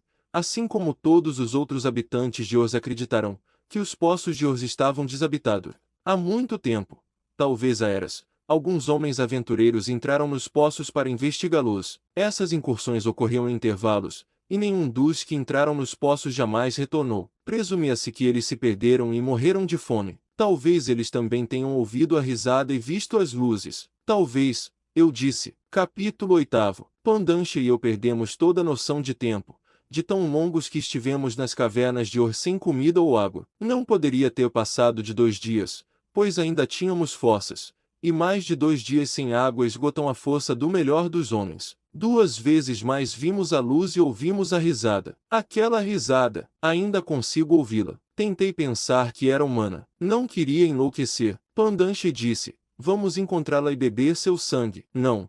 Pandanche, aconselhei. Somos homens, não bestas. Você tem razão, disse ele. Eu estava perdendo o controle. Vamos usar a cabeça. Eu disse. Ele sempre sabe onde estamos, porque sempre pode ver a luz da nossa tocha. Suponha que a apaguemos e avancemos silenciosamente. Se ele tiver curiosidade, irá investigar. Nós escutaremos atentamente, e ouviremos seus passos. Eu tinha tudo perfeitamente planejado, e Pandanche concordou que era um plano perfeito. Acho que ele ainda tinha em mente beber o sangue da criatura, quando a encontrássemos. Eu estava chegando a um ponto em que talvez eu mesmo tivesse tomado um gole. Deus, se você nunca sofreu de fome e sede, não julgue os outros com muita severidade. Apagamos a tocha. Cada um de nós tinha uma, mas não havia sentido em manter ambas acesas. A luz de uma poderia ser elevada a um brilho que cegaria. Avançamos silenciosamente na direção em que havíamos visto a luz pela última vez. Nossas espadas estavam desembainhadas. 3 vezes já fomos atacados pelos enormes ursos desses poços antigos de Ors, mas nessas ocasiões tínhamos a vantagem da luz da nossa tocha. Não pude deixar de imaginar como sairíamos se um deles nos atacasse agora. A escuridão era total, e não havia som. Nos agarramos às nossas armas para que não chocassem contra o metal. Erguemos os pés sandálicos e os colocamos suavemente no chão de pedra. Não houve aranhões. Não houve som. Mal respirávamos. De repente, uma luz apareceu diante de nós. Paramos, esperando, ouvindo. Eu vi uma figura. Talvez fosse humana. Talvez não. Toquei levemente Pandanche no braço, e avancei. Ele veio comigo. Não fizemos nenhum som, absolutamente nenhum som. Acho que cada um de nós prendeu a respiração. A luz ficou mais intensa. Agora eu podia ver uma cabeça e um ombro se projetando de uma porta lateral do corredor. A coisa tinha pelo menos o contorno de um ser humano. Eu poderia imaginar que estava preocupada com nosso súbito desaparecimento. Estava se perguntando o que havia acontecido conosco. Recuou para dentro da porta onde estava, mas a luz persistiu. Podíamos vê-la brilhando do interior da cela ou sala para a qual a coisa havia se retirado. Nos aproximamos cautelosamente. Aqui poderia estar a resposta para nossa busca por água e comida. Se a coisa fosse humana, precisaria de ambos. E se os tivesse, nós também os teríamos. Silenciosamente nos aproximamos da porta de onde a luz jorrava para o corredor. Nossas espadas estavam desembainhadas. Eu estava na frente. Sentia que, se a coisa tivesse qualquer aviso da nossa aproximação, desapareceria. Isso não podia acontecer. Precisávamos vê-la. Precisávamos capturá-la. E precisávamos obrigá-la a nos dar água, comida e água. Cheguei à porta e, ao pisar na abertura, tive um vislumbre momentâneo de uma figura estranha. E então tudo se mergulhou na escuridão e uma risada oca reverberou através da negrura estígia das profundezas de Urs. Na minha mão direita eu segurava a espada longa daquele longínquo Orovaran, já morto, de cujo corpo eu havia retirado. Na minha mão esquerda eu segurava a incrível tocha dos Orzas. Quando a luz na câmara se apagou, pressionei o botão do polegar da minha tocha, e o apartamento à minha frente se encheu de luz. Vi uma grande câmara cheia de muitos baús. Havia um sofá simples, um banco, uma mesa, estantes cheias de livros, um antigo fogão marciano, um reservatório de água e a figura mais estranha de um homem que meus olhos já haviam contemplado. Corri até ele e apoiei minha espada contra seu coração, pois eu não queria que ele escapasse. Ele se encolheu e gritou, implorando pela sua vida. Queremos água, disse, água e comida. Dê-nos isso e não nos faça mal, e você estará a salvo. Sirvam-se, disse ele, a água e comida aqui, mas me digam quem são e como chegaram aqui, aos poços do antigo Urs. Os morto a incontáveis eras. Esperei por séculos que alguém viesse, e agora vocês vieram. Sejam bem-vindos. Seremos grandes amigos. Vocês ficarão aqui comigo para sempre, como todos os inúmeros outros ficaram. Terei companhia nos solitários poços de Urs. Então ele riu maniacamente. Era evidente que a criatura estava completamente louca. Ele não apenas parecia, como também agia como tal. Às vezes, sua fala era um balbucio inarticulado, muitas vezes era interrompida por risadas sem sentido e inoportunas, a risada oca que já havíamos ouvido antes. Sua aparência era extremamente repulsiva. Ele estava nu, exceto pelo arnês que sustentava uma espada e uma adaga, e a pele de seu corpo deformado era de um branco horrível à cor de um cadáver. Sua boca flácida ficou aberta, revelando algumas presas amarelas e tortas de presa. Seus olhos estavam arregalados e redondos, o branco aparecendo inteiramente ao redor das íris. Ele não tinha nariz, parecia ter sido corroído por doenças. Eu ficava de olho nele o tempo todo enquanto Pandanche bebe. Depois ele o observou enquanto eu saciava minha sede, e o tempo todo a criatura mantinha um fogo de conversas sem sentido. Ele pegava uma palavra como calot, por exemplo, e repetia repetindo várias vezes, como se estivesse conversando. Você poderia detectar uma frase interrogativa pela sua inflexão, assim como a declarativa, imperativa e exclamativa. Durante todo o tempo, ele continuava gesticulando como um orador do 4 de julho. Finalmente ele disse, você parece muito estúpido, mas eventualmente poderá compreender. E agora sobre comida você prefere seu úlcio cru, presumo, ou devo cozinhá-lo? Úlcio! Exclamou Pandanche. Você não quer dizer que come úlcio? Uma grande iguaria, disse a criatura. Não tem mais nada? Perguntou Pandanche. Sobrou um pouco de R.O. também, disse a coisa. Mas ele está ficando um pouco alto até mesmo para um epicurista como eu. Pandanche olhou para mim. Não estou com fome, eu disse. Vamos tentar sair daqui. Me virei para o velho. Qual corredor leva para fora da cidade? Perguntei. Você deve descansar, disse ele, então eu lhe mostrarei. Deite-se naquele sofá e descanse. Sempre ouvi dizer que é melhor agradar os loucos. E como eu estava pedindo um favor a essa criatura, parecia a coisa sensata a fazer. Além disso, tanto Pandanche quanto eu estávamos muito cansados, então nos deitamos no sofá e o velho puxou um banco e sentou-se ao nosso lado. Ele começou a falar em uma voz baixa e suave. Você está muito cansado, disse ele, repetidamente de forma monótona. seus grandes olhos fixos primeiro em um de nós e depois no outro. Senti meus músculos relaxarem. Vi as pálpebras de Pandanche caírem. Em breve você estará dormindo, sussurrou o velho das fossas. Você vai dormir e dormir e dormir, talvez poeiras, como fizeram esses outros. Você só acordará quando eu disser ou quando eu morrer, e eu nunca morrerei. Você roubou o arreio e as armas de Hor-Kailan. Ele olhou para mim enquanto falava. Hor-Kailan ficaria muito irritado se acordasse e descobrisse que você roubou suas armas. Mas Hor-Kailan não acordará. Ele está dormindo há tantas eras que até eu esqueci. Está no meu livro. Mas que diferença isso faz? Que diferença faz quem usa o arnês de Hor-Kailan? Ninguém jamais usará suas espadas de novo. E de qualquer forma, quando R.O. também se for, talvez eu use Hor-Kailan. Talvez eu use você. Quem sabe? Sua voz era como uma canção de ninar sonhadora. Senti-me afundando em um sono agradável. Olhei para Pandanche. Ele estava profundamente adormecido. E então o significado das palavras da coisa alcançou minha mente racional. Pela hipnose, estávamos sendo condenados a uma morte viva. Procurei sacudir a letargia de mim. Coloquei em ação o que restava do meu poder de vontade. Sempre minha mente foi mais forte do que a de qualquer marciano contra cuja mente a tenha confrontado. O horror da situação me deu força o pensamento de ficar aqui por eras incontáveis recolhendo o pó dos poços de Urs, ou de ser devorado por esse maníaco com dentes afiados.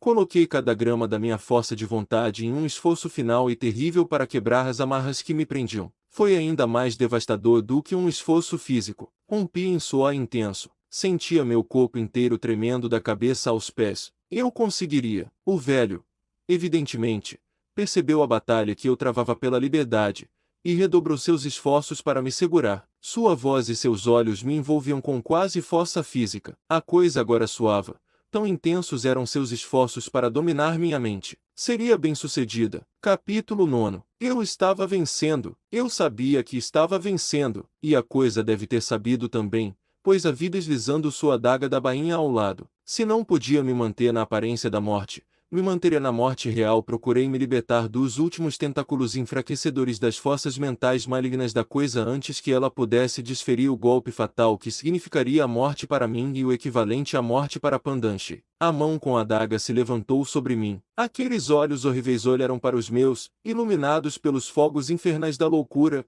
e então, naquele último instante, eu venci. Eu estava livre. Afastei a mão com a adaga de mim e saltei de pé, já com a boa espada longa de Hor-Kailan em minhas mãos. A coisa se encolheu e gritou. Gritou por socorro onde não havia ajuda.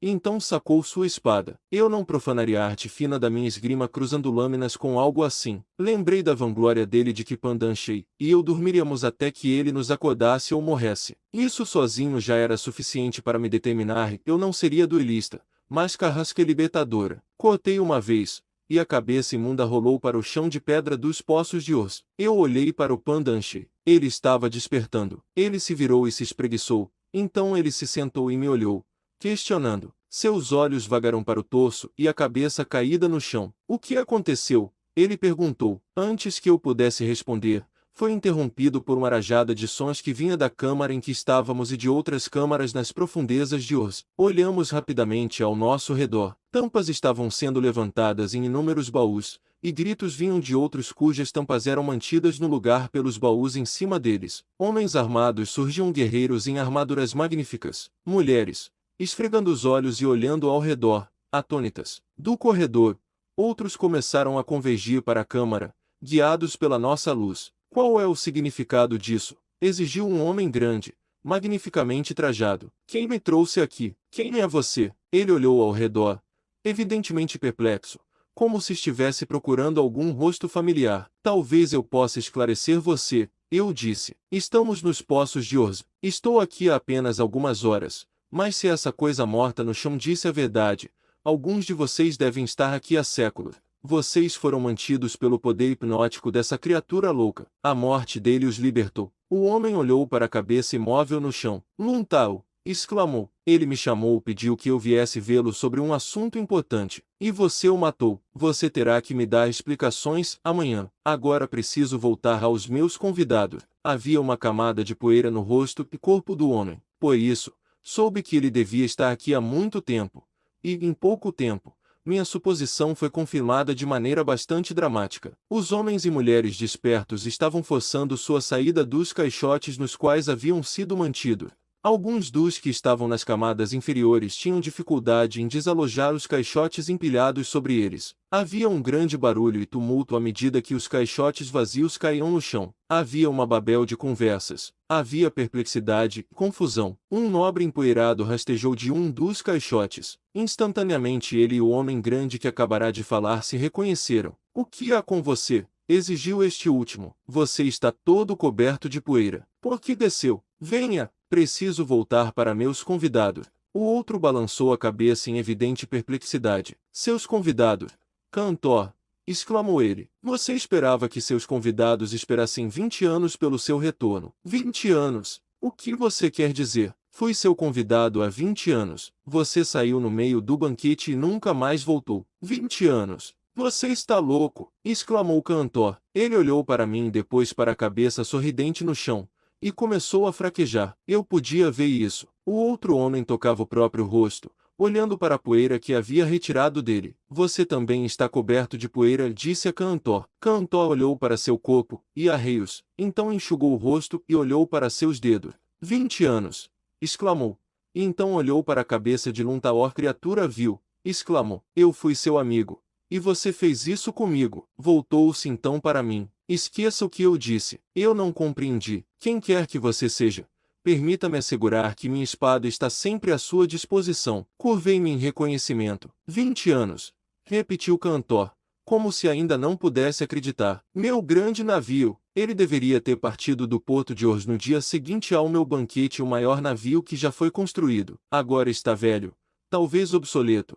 E eu nunca o vi. Diga-me, ele navegou bem. Ainda é um navio orgulhoso." "Eu aviso a par para Tocheus", disse o outro. Era de fato um navio orgulhoso, mas nunca voltou daquela primeira viagem, nem se ouviu qualquer notícia sobre ele. Deve ter se perdido com toda a tripulação. Cantor balançou a cabeça tristemente, e então se endireitou e ergueu os ombros. "Vou construir outro", disse ele. "Um navio ainda maior, para navegar o mais poderoso dos 5 mares de Barson." Agora comecei a entender o que havia suspeitado, mas não conseguia acreditar. Era absolutamente impressionante. Eu estava olhando e conversando com homens que viveram centenas de milhares de anos atrás, quando Torcheus e os outros 4 oceanos do antigo mar te cobriam o que hoje são os vastos desertos secos do fundo do Mar Morto, quando uma grande marinha mercante realizava o comércio da raça de pele clara e cabelos loiros, que supostamente estava extinta há incontáveis eras. Aproximei-me de Cantor e coloquei uma mão em seu ombro. Homens e mulheres que haviam sido libertados do feitiço malicioso de Luntaro se reuniram ao nosso redor,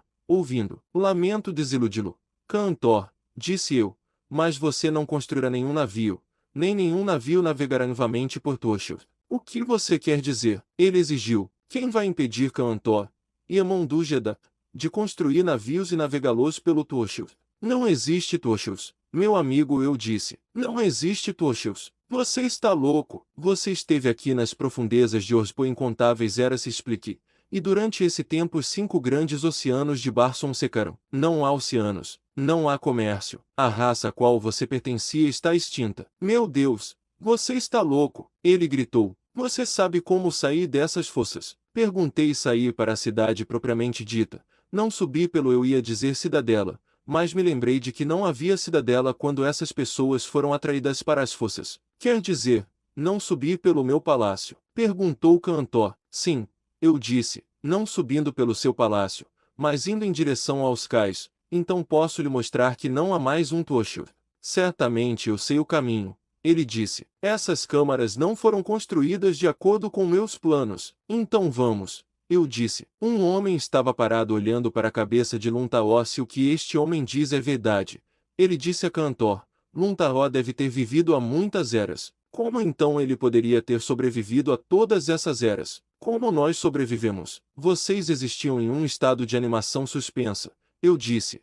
"Mas quanto a Luntaor, isso é um mistério." "Talvez não seja um mistério assim depois de tudo", respondeu o homem. "Eu conhecia bem Luntaor. Ele era um fraco e um covarde, com as reações psicológicas de um fraco e de um covarde. Ele odiava todos que eram corajosos e fortes, e esses ele desejava prejudicar. Seu único amigo era Liumo, o mais famoso embalsamador que o mundo já conheceu, E quando Luntaro morreu, Liun embalsamou seu corpo. Evidentemente, ele fez um trabalho tão magnífico que o corpo de Luntaro nunca percebeu que Luntaro estava morto, e continuou funcionando como na vida. Isso explicaria o grande período de anos que essa coisa existiu, não um ser humano, não uma criatura viva, de forma alguma, apenas um cadáver cujo cérebro maligno ainda funcionava. Quando o homem terminou de falar, houve uma comoção na entrada da câmara. Um homem grande, quase nu, entrou correndo. Ele estava muito zangado. O que significa isso? Ele exigiu. O que estou fazendo aqui? O que todos vocês estão fazendo aqui? Quem roubou meu arreio e minhas armas? Foi então que eu reconheci Hor Kailan, cujo metal eu estava usando. Ele estava extremamente agitado, e eu não podia culpá-lo muito. Ele abriu caminho pelo meio da multidão, e no momento em que me viu, reconheceu seus pertences. Ladrão! Gritou ele. Me devolva meu arreio e minhas armas. Desculpe, eu disse, mas a menos que você me forneça outro, terei que ficar com estes. Cala-te! Ele praticamente gritou. Você percebe com quem está falando? Eu sou Hor Kailan, irmão do Jedak. Kantó olhou para ele com espanto. Você está morto há mais de 500 anos. Hor Kailan, exclamou. E seu irmão também. Meu irmão sucedeu o último Jedak no ano 27M382J4. Vocês todos estão mortos há séculos, disse Pandanche. Até aquele calendário é coisa do passado morto. Achei que Hor Kailan ia estourar um vaso sanguíneo naquele momento. Quem é você? Gritou ele. Eu os coloco sob prisão. Eu coloco todos vocês sob prisão. Oh, aguarda! Cantor tentou acalmá-lo. E pelo menos conseguiu que ele concordasse em nos acompanhar até os cais para resolver a questão da existência de Toshio, o que definitivamente provaria ou refutaria as infelizes verdades que eu havia sido forçado a explicar a eles. Enquanto começávamos, liderados por Cantor, notei a tampa de um baú se movendo levemente. Foi levantada pouco a pouco, e eu pude ver 2 olhos espiando através da fresta aberta pelo levantamento da tampa. Então, de repente, a voz de uma garota gritou: John Carter, príncipe de Hélio, que meu primeiro ancestral seja abençoado. Capítulo X. Se meu primeiro ancestral tivesse de repente se materializado diante dos meus olhos, eu não poderia ter ficado mais surpreso do que fiquei ao ouvir meu nome vindo do interior de um daqueles baús nos poços de Oz. Enquanto eu começava a investigar, a tampa do baú foi jogada de lado, e uma garota saiu na minha frente. Isso foi mais surpreendente do que meu primeiro ancestral teria sido, pois a garota era Lana de Gatol. Lana, eu gritei, o que você está fazendo aqui? Eu poderia te fazer a mesma pergunta, meu venerado progenitor. Ela respondeu, com aquela falta de respeito pela minha grande idade que sempre caracterizou aqueles mais próximos de mim por laços de sangue e afeto. Pandanche avançou com a boca aberta, e os olhos arregalados. Lana de Gatol. Ele sussurrou como quem pronuncia o nome de uma deusa. A sala cheia de anacronismos olhou mais ou menos apaticamente. Quem é essa pessoa? Perguntou Lana de Gatol. Meu amigo. Pandanche de Oz. Eu expliquei. Pandanche desabotou sua espada e a colocou aos pés dela. Um ato que é bastante difícil de explicar pelos padrões de conduta da Terra. Não é exatamente uma declaração de amor ou um pedido de casamento. É, de certa forma, algo ainda mais sagrado. Significa que, enquanto houver vida, aquela espada está à disposição daquele a cujos pés foi colocada. Um guerreiro pode pôr sua espada aos pés de um homem ou de uma mulher. Isso significa lealdade por toda a vida. Quando o objeto dessa lealdade é uma mulher, o homem pode ter outra coisa em mente. Tenho certeza de que Pandanche tinha. Seu amigo age com uma celeridade incrível, disse Lana de Gatol, mas ela se inclinou. Pegou a espada e a devolveu a Pandanche pelo cabo, o que significava que ela estava satisfeita, e aceitava sua oferta de fidelidade. Se ela tivesse simplesmente recusado, teria deixado a espada onde estava. Se tivesse desejado desprezar sua oferta, teria retornado a espada a ele pela ponta. Isso teria sido o insulto final e mortal. Fiquei feliz que Lana de Gatol tivesse devolvido a espada de Pandanche pelo cabo, já que eu até gostava de Pandanche. Fiquei particularmente contente que ela não a tivesse devolvido pela ponta, pois isso teria significado que eu, como o parente masculino mais próximo de Lana de Gatol disponível, teria que lutar contra Pandanche. E eu certamente não queria matá-lo. Bem, interrompeu Cantor, e isso tudo é muito interessante e comovente, mas não podemos adiar até de sermos aos cais. Pandanche empinou-se e apoiou a mão na empunhadura da espada. Antecipei qualquer ação indevida da parte dele, sugerindo que Cantó estava totalmente certo e que nossos assuntos particulares poderiam esperar até que a questão do oceano, tão vital para todas essas outras pessoas, fosse resolvida. Pandanche concordou. Então recomeçamos nosso caminho para o cais da antiga Urs. Lana de Gatol caminhava ao meu lado. Agora você pode me contar, disse eu, como acabou nos poços de Urs. Faz muitos anos. Ela começou, desde que você esteve no reino de Okar, no norte congelado. Talo, o príncipe rebelde, que você colocou no trono de Okar, visitou ele uma vez imediatamente depois. Desde então, pelo que eu saiba, não houve nenhum contato entre Okar e o resto de Barson. O que tudo isso tem a ver com você estar nos poços de Urs? Eu perguntei. Espere, ela advertiu. Estou chegando a isso. A crença geral tem sido de que a região em torno do Polo Norte é apenas pouco habitada e por uma raça de homens amarelos de barbas pretas. Correto. Eu disse. Não está correto. Ela contradisse. Há uma nação de homens vermelhos ocupando uma área considerável, mas a alguma distância de Okar. Tenho a impressão de que, quando você esteve lá, os próprios ocarianos nunca tinham ouvido falar desse povo. Recentemente, chegou à corte de meu pai, Garra de Gatol, um estranho homem vermelho. Ele era como nós, mas diferente. Veio em um navio antigo, um que meu pai disse que devia ter centenas de anos, obsoleto em todos os aspectos.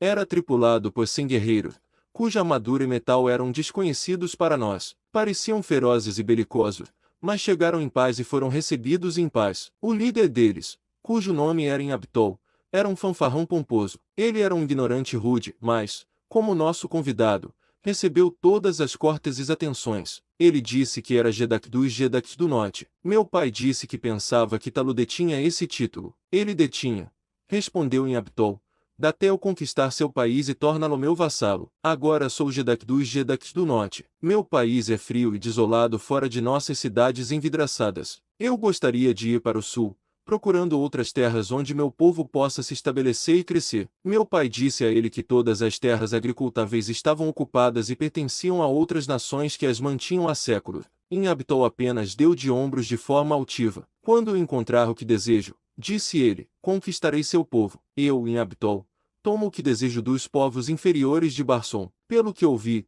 todos são fracos e efeminados, não resistentes e guerreiros como nós, Panás. Criamos homens de combate. Além disso, temos inúmeros mercenários. Eu poderia conquistar todo o Barson, se quisesse. Naturalmente, esse tipo de fala enojava meu pai, mas ele manteve a calma, pois Inhabitol era seu convidado. Suponho que Inhabitol pensava que meu pai o temia, seu tipo frequentemente acreditando que a educação é um sinal de fraqueza. Sei que ele disse uma vez ao meu pai: você tem sorte de Inhabitol ser seu amigo. Outras nações podem cair diante dos meus exércitos, mas a você será permitido manter seu trono. Talvez eu exija um pequeno tributo de você, mas estará seguro. Inhabitol o protegerá. Eu não sei como meu pai controlava seu temperamento. Eu estava furioso. Uma dúzia de vezes ofendi o sujeito, mas ele era um estúpido egocêntrico incapaz de perceber que estava sendo insultado. Então veio o último limite. Ele disse a Garra de Gatol que havia decidido me honrar. Eu, Blana de Gatol, tornando-me sua esposa. Ele já havia se gabado de que tinha 7. Isso, disse meu pai, é um assunto que não posso discutir com você. A filha de Garra de Gatol escolherá seu próprio esposo. Inhabitol riu. Inhabitol, disse ele, escolhe suas esposas se elas não têm nada a dizer sobre isso. Bem, eu já tinha aguentado tudo o que podia daquele sujeito, então decidi ir para Hélio e visitar você e Diatores. Meu pai decidiu que eu deveria ir em um pequeno avião tripulado por 25 de seus homens mais confiáveis, todos membros da minha guarda pessoal. Quando Inhabitol soube que eu estava partindo, disse que teria que ir também, que estava voltando para seu próprio país, mas que voltaria por minha causa. E espero que não tenhamos problemas com isso, disse ele, pois seria péssimo para Gatol se ela fizesse inimigo em Inhabitol, o Panar. Jedak dos Jedaks do Norte. Ele partiu no dia anterior ao meu próprio início de viagem, e eu não mudei meus planos por causa de sua partida. Na verdade, eu já vinha planejando esta visita há algum tempo. Meu navio havia percorrido pouco mais de 100 alhas na viagem em direção a Hélio, quando vimos uma nave surgir da borda de uma floresta de sorapos à nossa frente. Ela veio lentamente na nossa direção, e logo reconheci suas linhas antigas. Era a nave de Inhabitol, o Panar, chamado Jedak dos Jedaks do Norte. Quando estávamos próximos o suficiente, ela nos saudou, e seu capitão nos disse que algo havia dado errado com sua bússola e eles estavam perdidos. Ele pediu para se aproximar, para que pudesse examinar nossos mapas e se orientar. Ele esperava, disse, que pudéssemos consertar sua bússola para ele. Nas circunstâncias, não houve outra opção a não ser atender seu pedido, pois não se deixa um navio inoperante sem oferecer ajuda. Como eu não queria ver em Abtol, desce para minha cabine. Senti os dois navios se tocar quando o Dapanar se aproximou,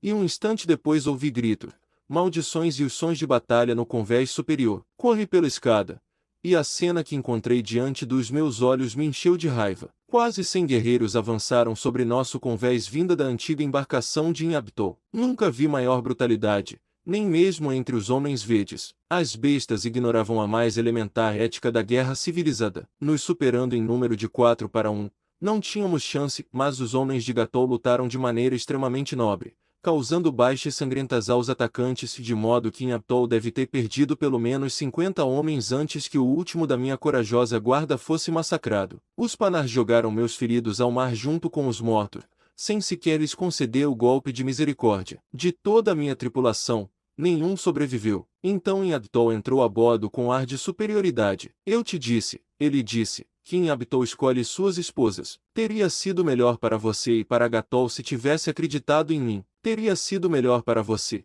respondi, se nunca tivesse ouvido falar de Lana de Gatol. Pode ter certeza de que a morte dela será vingada. Não pretendo matá-lo. Ele disse, eu me matarei. Eu lhe disse, antes de me unir a um urso como você. Isso o irritou. E ele me golpeou. Um covarde, além de urso.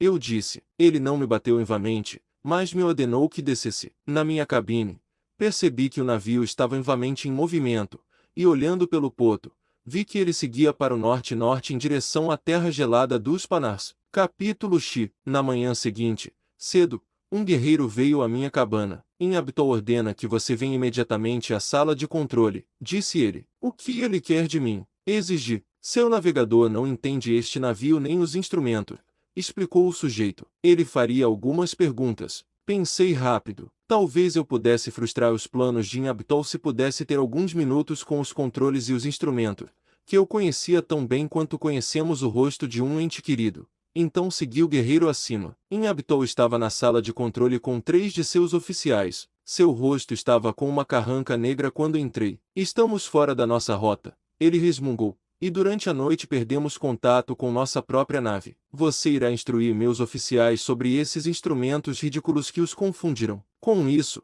ele saiu da sala de controle. Olhei em volta, na direção de todo o horizonte. A outra nave não estava em lugar algum. Meu plano se formou instantaneamente. Se a outra nave tivesse sido capaz de nos ver, ela não poderia ter tido sucesso. Eu sabia que, se essa nave em que eu era prisioneiro alguma vez chegasse a Panar, eu teria que tirar minha própria vida para escapar de um destino pior do que a morte. No solo eu também poderia encontrar a morte, mas teria uma chance melhor de escapar. O que há de errado? Perguntei a um dos oficiais. Tudo, ele respondeu. O que é isto? Um compasso direcional. Eu expliquei. Mas o que você fez com ele? Está destruído. Inhabitol não conseguia entender para que servia, o que o deixou muito irritado.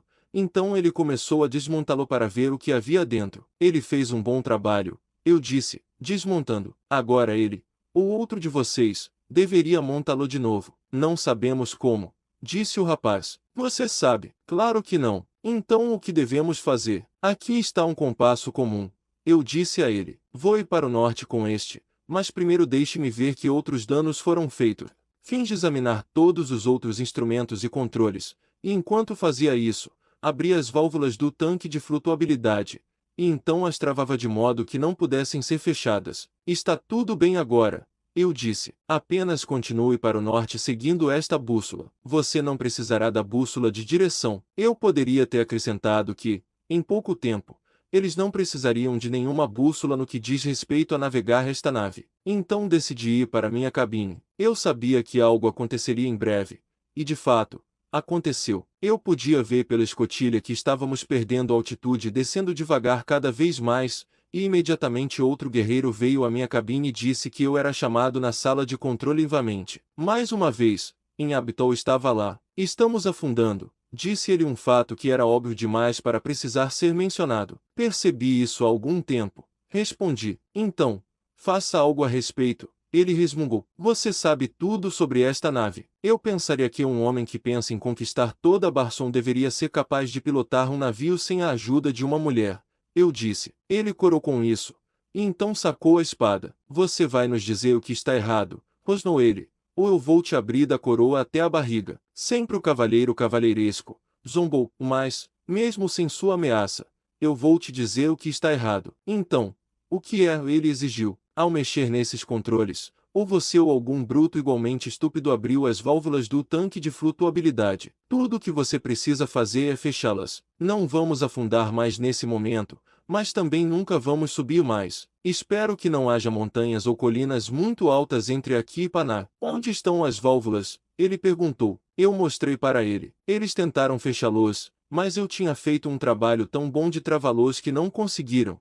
E continuamos descendo em direção à vegetação ocre de um fundo de mar morto. Inhabitol estava em pânico. Seus oficiais também. Ali estavam eles, milhares de anos de distância de casa, 25 homens que haviam passado a maior parte de suas vidas nas cidades envidraçadas e estufadas das terras do Polo Norte, com pouco ou nenhum conhecimento do mundo exterior ou de que tipo de homens, bestas ou outras ameaças poderiam barrar o caminho de volta para casa. Eu mal conseguia me conter de rir. À medida que íamos perdendo altitude, vi as torres de uma cidade à distância, ao norte de nós. Inhabitol também as viu. Uma cidade, disse ele. Somos afortunados. Lá podemos encontrar mecânicos para reparar nossa nave. Sim, pensei, se você tivesse vindo 1 milhão de anos atrás, teria encontrado mecânico. Eles não saberiam nada sobre consertar um avião, pois aviões ainda não haviam sido inventados, mas poderiam ter construído para você um navio resistente no qual você poderia ter navegado pelos 5 mares da antiga Barson.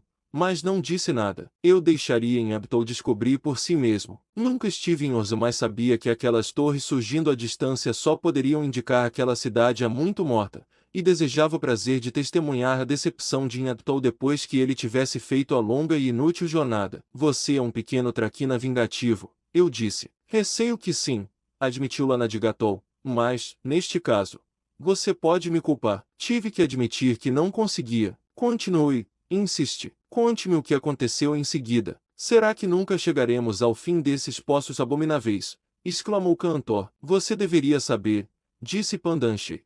Você disse que eles foram construídos de acordo com seus planos. Você é insolente, retrucou Cantor. Você será punido. Você está morto há 1 milhão de anos, disse Pandanche. Você deveria se deitar. Cantor colocou a mão na empunhadura de sua espada longa. Ele estava muito zangado, e eu não podia culpá-lo. Mas não era hora de se entregar ao prazer de um duelo. Parem, eu disse. Temos coisas mais importantes em que pensar agora do que desavenças pessoais. Pandanche está errado. Ele vai se desculpar. Pandanche olhou para mim surpreso e desaprovando, mas empurrou sua espada de volta para a bainha. O que John Carter, príncipe de Hélio, senhor da guerra de Barson, me ordena fazer, eu faço, disse ele. A Cantor eu ofereço minhas desculpas. Bem, Cantor aceitou graciosamente, e eu incentivei Lanadigatol a continuar com sua história. A nave aterrissou suavemente no chão sem sofrer mais danos. Ela continuou. Inhabitol estava indeciso no começo sobre levar todos os seus homens para a cidade ou deixar alguns para guardar a nave. Finalmente, ele concluiu que poderia ser melhor que todos permanecessem juntos caso enfrentassem uma recepção hostil nas portas da cidade. Você teria pensado, pela maneira como ele falava, que 25 panars poderiam conquistar qualquer cidade em Barson. Eu esperarei por você aqui, eu disse. Não há razão para que eu acompanhe até a cidade. E quando eu voltasse, você teria ido embora. Ele disse. Você é uma garota astuta, mas eu sou um pouquinho mais astuto. Você vai vir conosco. Então tive que caminhar todo o caminho até os com eles, e foi uma caminhada longa e cansativa. Quando nos aproximávamos da cidade, Inhabitol comentou que era surpreendente não vermos sinais de vida, nenhuma fumaça, nenhum movimento ao longo da avenida que podíamos ver paralela à planície que a cidade enfrentava, a planície que um dia foi um imenso oceano. Só quando entramos na cidade, é que ele percebeu que ela estava morta e deserta, mas não completamente deserta, como logo iríamos descobrir. Tínhamos avançado apenas uma curta distância pela avenida principal quando uma dúzia de guerreiros Vedes surgiram de um prédio e atacaram os Panars. Poderia ter sido uma boa batalha, John Carter, se você e 2 dos guerreiros da sua guarda tivessem sido colocados contra os homens Vedes, mas esses Panars não são guerreiros a menos que as chances estejam completamente a seu favor. É claro que eles eram mais numerosos que os homens Vedes, mas o grande tamanho e força e a ferocidade selvagem destes últimos lhes davam vantagem sobre inimigos tão fracos. Eu vi muito pouco da luta. Os combatentes não me deram atenção, estavam totalmente concentrados um no outro, e ao ver a cabeça de uma rampa próxima, me escorreguei para ela. A última cena que vi do confronto mostrava em Abdul correndo a toda velocidade de volta para a planície, com seus homens seguindo atrás e os homens Vedes trazendo a retaguarda. Para a sublimação da velocidade, dou todas as honras aos Panars. Eles podem não saber lutar, mas sabem correr. Capítulo 12. Sabendo que os homens Vedes voltariam por suas ameaças e que eu, portanto, deveria me esconder, desce a rampa. Lana continuou. Ela levava aos fossos sob a cidade. Minha intenção era ir apenas o suficiente para evitar ser descoberta de cima e ter uma vantagem caso os homens Vedes descessem a rampa à minha procura, pois sabia que eles não desistiriam facilmente de uma oportunidade de capturar uma mulher ruiva para a tortura ou escravidão. Eu tinha descido até o final da rampa e percorrido uma curta distância por um corredor, quando vi uma luz fraca ao longe. Achei que valia a pena investigar, pois não queria ser surpreendido por trás e, talvez, ficar entre 2 inimigos.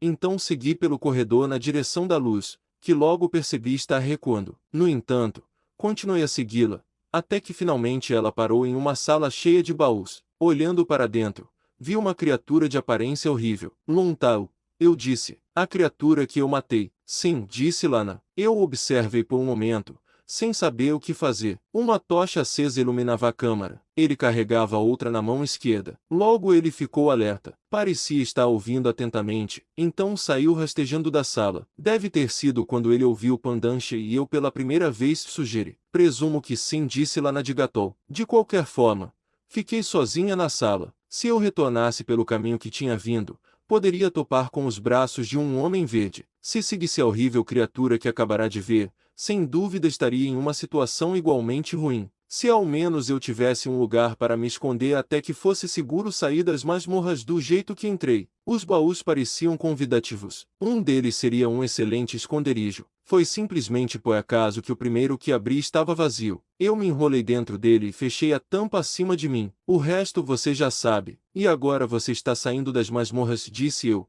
enquanto começávamos a subir uma rampa no topo da qual eu podia ver a luz do dia. Em alguns instantes, disse Cantor, estaremos contemplando as amplas águas de Tuochios. Balancei a cabeça. Não fique muito desapontado, disse eu. Você e seu amigo estão unidos para me pregar uma peça, exigiu Cantor. Apenas ontem eu vi os navios da frota ancorados no cais. Você acha que sou um tolo para me dizer que não há mais oceano onde ontem havia, onde tem existido desde a criação de Barson? Oceanos não desaparecem da noite para o dia, meu amigo. Houve um murmúrio de aprovação daqueles da distinta companhia de nobres e suas mulheres que estavam ao alcance do ouvido. Eles relutavam em acreditar no que não desejavam acreditar e que, percebi, devia ter parecido um insulto à sua inteligência. Coloque-se no lugar deles. Talvez você viva em São Francisco. Você vai para a cama uma noite. Quando acorda, um completo estranho lhe diz que o Oceano Pacífico secou e que você pode caminhar até Honolulu, Guam ou as Filipinas. Tenho quase certeza de que você não acreditaria nele. Quando subimos pela larga avenida que levava à antiga orla marítima de Oz, aquele grupo de homens e mulheres maravilhosamente vestidos olhava em volta, atônito, com espanto diante das ruínas desmoronadas de sua outrora orgulhosa cidade. Onde estão as pessoas? Exigiu um. Porque a avenida dos Jedaks está deserta. E o palácio do Jedak? Exclamou outro. Não há guardas. Não há ninguém. Arfou uma mulher. Ninguém comentou, enquanto avançavam ansiosamente em direção ao cais. Antes de chegarem lá, já estavam esforçando os olhos pelo deserto estéril do fundo do Mar Morto, onde antes rolavam as águas de Tocho. Em silêncio, continuaram até a avenida dos cais. Simplesmente não conseguiam acreditar no que viam com seus próprios olhos. Não consigo me lembrar de alguma vez ter sentido mais pena de algum dos meus semelhantes do que senti naquele momento por aquelas pobres pessoas. Não existe mais, disse Cantó em um sussurro quase inaudível. Uma mulher soluçou. Um guerreiro sacou sua adaga e cravou-a em seu próprio coração. E todo o nosso povo se foi, disse Cantó. Nosso próprio mundo se foi. Eles ficaram ali olhando para aquele deserto desolado. Atrás deles, uma cidade morta que, em seu último ontem, havia fervilhado de vida, juventude e energia. E então algo estranho aconteceu. Diante dos meus olhos, Cantor começou a encolher e se desintegrar. Ele literalmente se desintegrou. Ele e o couro de seu arreio. Suas armas caíram no chão com estrondo e ficaram ali em um pequeno monte de pó que havia sido Cantor, o irmão de Ungeda. Lana de Gatol se aproximou de mim e agarrou meu braço. É horrível. Ela sussurrou. Olhe, olhe para os outros. Olhei ao redor. Individualmente, em grupos de 2 ou 3, os homens e mulheres da antiga os estavam retornando ao pó de onde haviam surgido. Terra a terra, cinzas as cinzas, pó ao pó, por todas as eras em que permaneceram nas cavernas de Urs, disse Pandanche. Essa desintegração vinha acontecendo lentamente. Apenas os poderes obscenos de Luntaru lhes davam um semblante de vida. Com isso removido, a dissolução final chegou rapidamente. Essa deve ser a explicação. Eu disse, é bom que seja assim, pois essas pessoas nunca poderiam ter encontrado a felicidade no Barson de hoje, um mundo moribundo, tão diferente do glorioso mundo de Barson no auge de sua esplendor, com seus 5 oceanos, suas grandes cidades, seus povos felizes e prósperos que, se a história diz a verdade, finalmente haviam derrubado todos os senhores da guerra e fomentadores de guerras e estabelecido a paz de polo a polo. Não disse Lana de Gatol, eles nunca poderiam ter sido felizes de novo. Você reparou como eram pessoas bonitas, e a cor da pele deles era a mesma que a sua, John Carter. Se não fosse pelos cabelos loiros, poderiam ter sido da sua própria terra. Há muitas pessoas loiras na terra, eu disse a ela. Talvez, depois que todas as raças da terra se misturarem por muitas gerações, possamos desenvolver uma raça de homens ruivos, como aconteceu em Barson. Quem sabe? Pandanche estava parado, olhando admiradamente para Lana de Gatol. Ele era tão óbvio que era quase doloroso, e eu podia ver que isso irritava Lana, mesmo ao mesmo tempo que agradava. Venha, eu disse, não há nada a ganhar ficando aqui. Meu avião está em um pátio próximo. Ele leva 3 pessoas. Você virá comigo. Pandanche, posso lhe assegurar uma recepção em Hélio e um posto de certa natureza no exército do Jedak. Pandanche balançou a cabeça. Eu devo voltar para a cidadela, disse ele. Para Rohankin e a morte, eu o lembrei. Sim, para Rohankin e a morte, disse ele. Não seja tolo, Pandanche, eu disse. Você se portou de maneira honrosa. Você não pode me matar, e eu sei que você não mataria Lana de Gatol. Nós iremos embora, levando conosco o segredo do povo esquecido de Urs. Não importa o que você faça, mas você deve saber que nenhum de nós usaria nosso conhecimento para causar mal ao seu povo. Então por que voltar para uma morte inútil? Venha conosco. Ele olhou diretamente nos olhos de Lana de Gatol. É seu desejo que eu vá com você? Ele perguntou. Se a alternativa significa sua morte, ela respondeu. Então é meu desejo que você venha conosco. Um sorriso irônico contornou os lábios de Pandanche, mas evidentemente ele viu um raio de esperança em sua resposta evasiva, pois disse a mim, agradeço a você, John Carter. Eu irei com vocês. Minha espada é sua, sempre. Capítulo 13. Não tive dificuldade em localizar o pátio onde havia pousado e deixado meu voador. Ao nos aproximarmos, vi vários homens mortos deitados na avenida. Eles estavam espalhados nas posturas grotescas da morte e da vida. Alguns estavam abertos do topo ao estômago. Obra de homens verdes, eu disse. Esses eram os homens de Inhabitol, disse Lana de Gatol. Contamos 17 cadáveres antes de chegar à entrada do pátio. Quando olhei para dentro, parei. Horrorizada, meu panfleto não estava lá, mas mais 5 panas mortos jaziam próximos ao local onde ele estava. Acabou, eu disse. Inhabitol, disse Lana de Gatol. O covarde abandonou seus homens e fugiu em seu voador. Apenas 2 de seus guerreiros conseguiram acompanhá-lo. Talvez ele tivesse sido um tolo se tivesse ficado. Eu disse. Ele só teria encontrado a mesma morte que eles encontraram. Nessas circunstâncias, John Carter teria sido um tolo. Então, ela retrucou. Talvez eu faria, pois a verdade é que eu gosto de lutar. Suponho que isso esteja todo errado, mas não posso evitar. Lutar tem sido minha profissão durante toda a vida que consigo recordar. Lutei durante toda a Guerra Civil no Exército Confederado. Lutei em outras guerras antes disso. Não vou entediá-lo com minha autobiografia. Basta dizer que sempre estive lutando. Não sei quantos anos tenho. Não me lembro da infância. Sempre pareci ter cerca de 30 anos. Ainda pareço. Não sei de onde vim, nem se nasci de mulher como os outros homens. Pelo que sei, simplesmente sempre estive aqui. Talvez eu seja a materialização de algum guerreiro morto há muito tempo de outra época. Quem sabe? Isso pode explicar minha habilidade de atravessar o frio e escuro vazio do espaço que separa a Terra de Marte. Eu não sei. Pandanche quebrou o encanto da minha reflexão. E agora? Ele perguntou. Uma longa caminhada. Eu disse. São exatamente 4.000 ads daqui até Gatol, a cidade amistosa mais próxima. Isso equivaleria a cerca de 1.500 milhas, uma caminhada muito longa. E apenas este deserto de onde tirar sustento? Perguntou Pandanche. Haverá colinas. Eu disse a ele. Haverá pequenos e profundos ravinas onde a umidade permanece e crescem coisas que podemos comer, mas pode haver homens verdes. E certamente haverá bandos e outras feras predadoras. Você está com medo, Pandanche? Sim, ele disse. Mas apenas por Lana de Gatol. Ela é uma mulher, não é uma aventura para uma mulher. Talvez ela não conseguisse sobreviver. Lana de Gatol riu. Você não conhece as mulheres de Hélio, disse ela.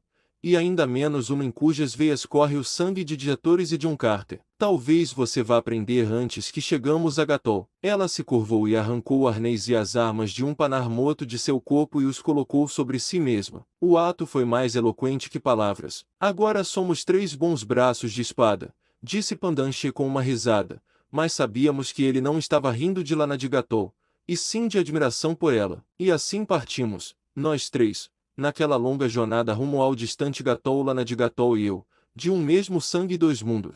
E Pandanche de outro sangue ainda de um mundo extinto. Poderíamos ter parecido mal combinados, mas nenhuma 3 pessoas poderiam ter estado mais em harmonia entre si, ao menos no começo. Asterisco, asterisco, asterisco. Por 5 dias não vimos nenhum ser vivo. Subsistimos inteiramente do leite da planta Mantalia, que aparentemente cresce sem água, extraindo seu abundante suprimento de leite dos produtos do solo, da leve umidade no ar e dos raios do sol. Uma única planta dessa espécie fornece de 8 a 10 litros de leite por dia. Elas estão espalhadas pelos fundos do Mar Morto como se por uma providência benéfica, oferecendo tanto alimento quanto bebida para homens e animais. Meus companheiros ainda poderiam ter morrido de sede ou fome se eu não estivesse com eles, pois nenhum deles sabia que as plantas de aparência bastante comum que ocasionalmente encontrávamos carregavam em seus caules e ramos esse fluido que dá vida. Descansávamos no meio do dia e dormíamos durante a parte central das noites, revezando-nos na guarda, um dever que Lana de Gatol insistia em compartilhar conosco. Quando nos deitamos para descansar na 6ª noite, Lana ficou com a primeira vigília, e como eu tinha a segunda, preparei-me para dormir de imediato. Pandanche ficou acordado e conversou com Lana. Enquanto cochilava, ouvi-o dizer: posso chamá-la de minha princesa. Isso, em Barson, é equivalente a um pedido de casamento na Terra. Tentei tampar os ouvidos e dormir, mas não pude deixar de ouvir sua resposta. Você ainda não lutou por mim, ela disse, e nenhum homem pode presumir reclamar uma mulher de Hélio até que tenha provado sua coragem. Ainda não tive oportunidade de lutar por você, e ele disse. Então espere até ter, ela disse secamente, e agora, boa noite. Achei que ela foi um pouco ríspida com ele. Pandanche é um bom rapaz, e eu tinha certeza de que ele se sairia bem quando surgisse a oportunidade. Ela não precisava tratá-lo como se fosse lixo, mas, bem, as mulheres têm seus próprios modos. Normalmente, são modos desagradáveis, mas parecem ser os meios corretos de conquistar os homens. Então, suponho que devem estar certos.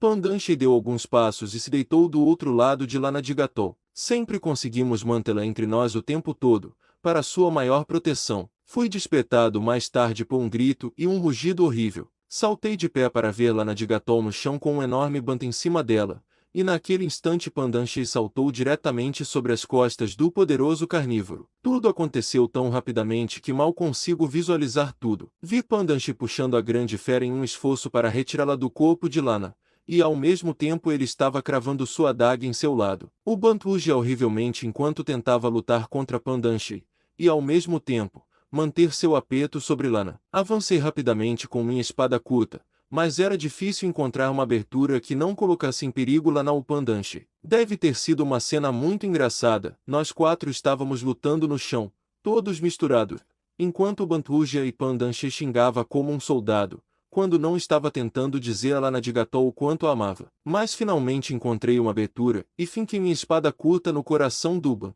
Com um grito final e um estremecimento convulsivo, a fera rolou e ficou imóvel. Quando tentei levantar Lana do chão, ela se ergueu de imediato. Pandanche! Ela gritou. Ele está bem. Ele se feriu. Claro que estou bem, disse Pandanche. Mas você, quão machucada você está? Eu não estou machucado de jeito nenhum. Você manteve a fera tão ocupada que ela não teve chance de me atacar. Graças aos meus ancestrais, exclamou Pandanche fervorosamente. De repente, ele se virou para ela. Agora, disse ele, eu lutei por você. Qual é a sua resposta? Lana de Gatol deu de ombros com seus ombros delicados. Você não lutou contra um homem, disse ela, apenas contra um pequeno Ban. Bem, eu nunca consegui entender as mulheres.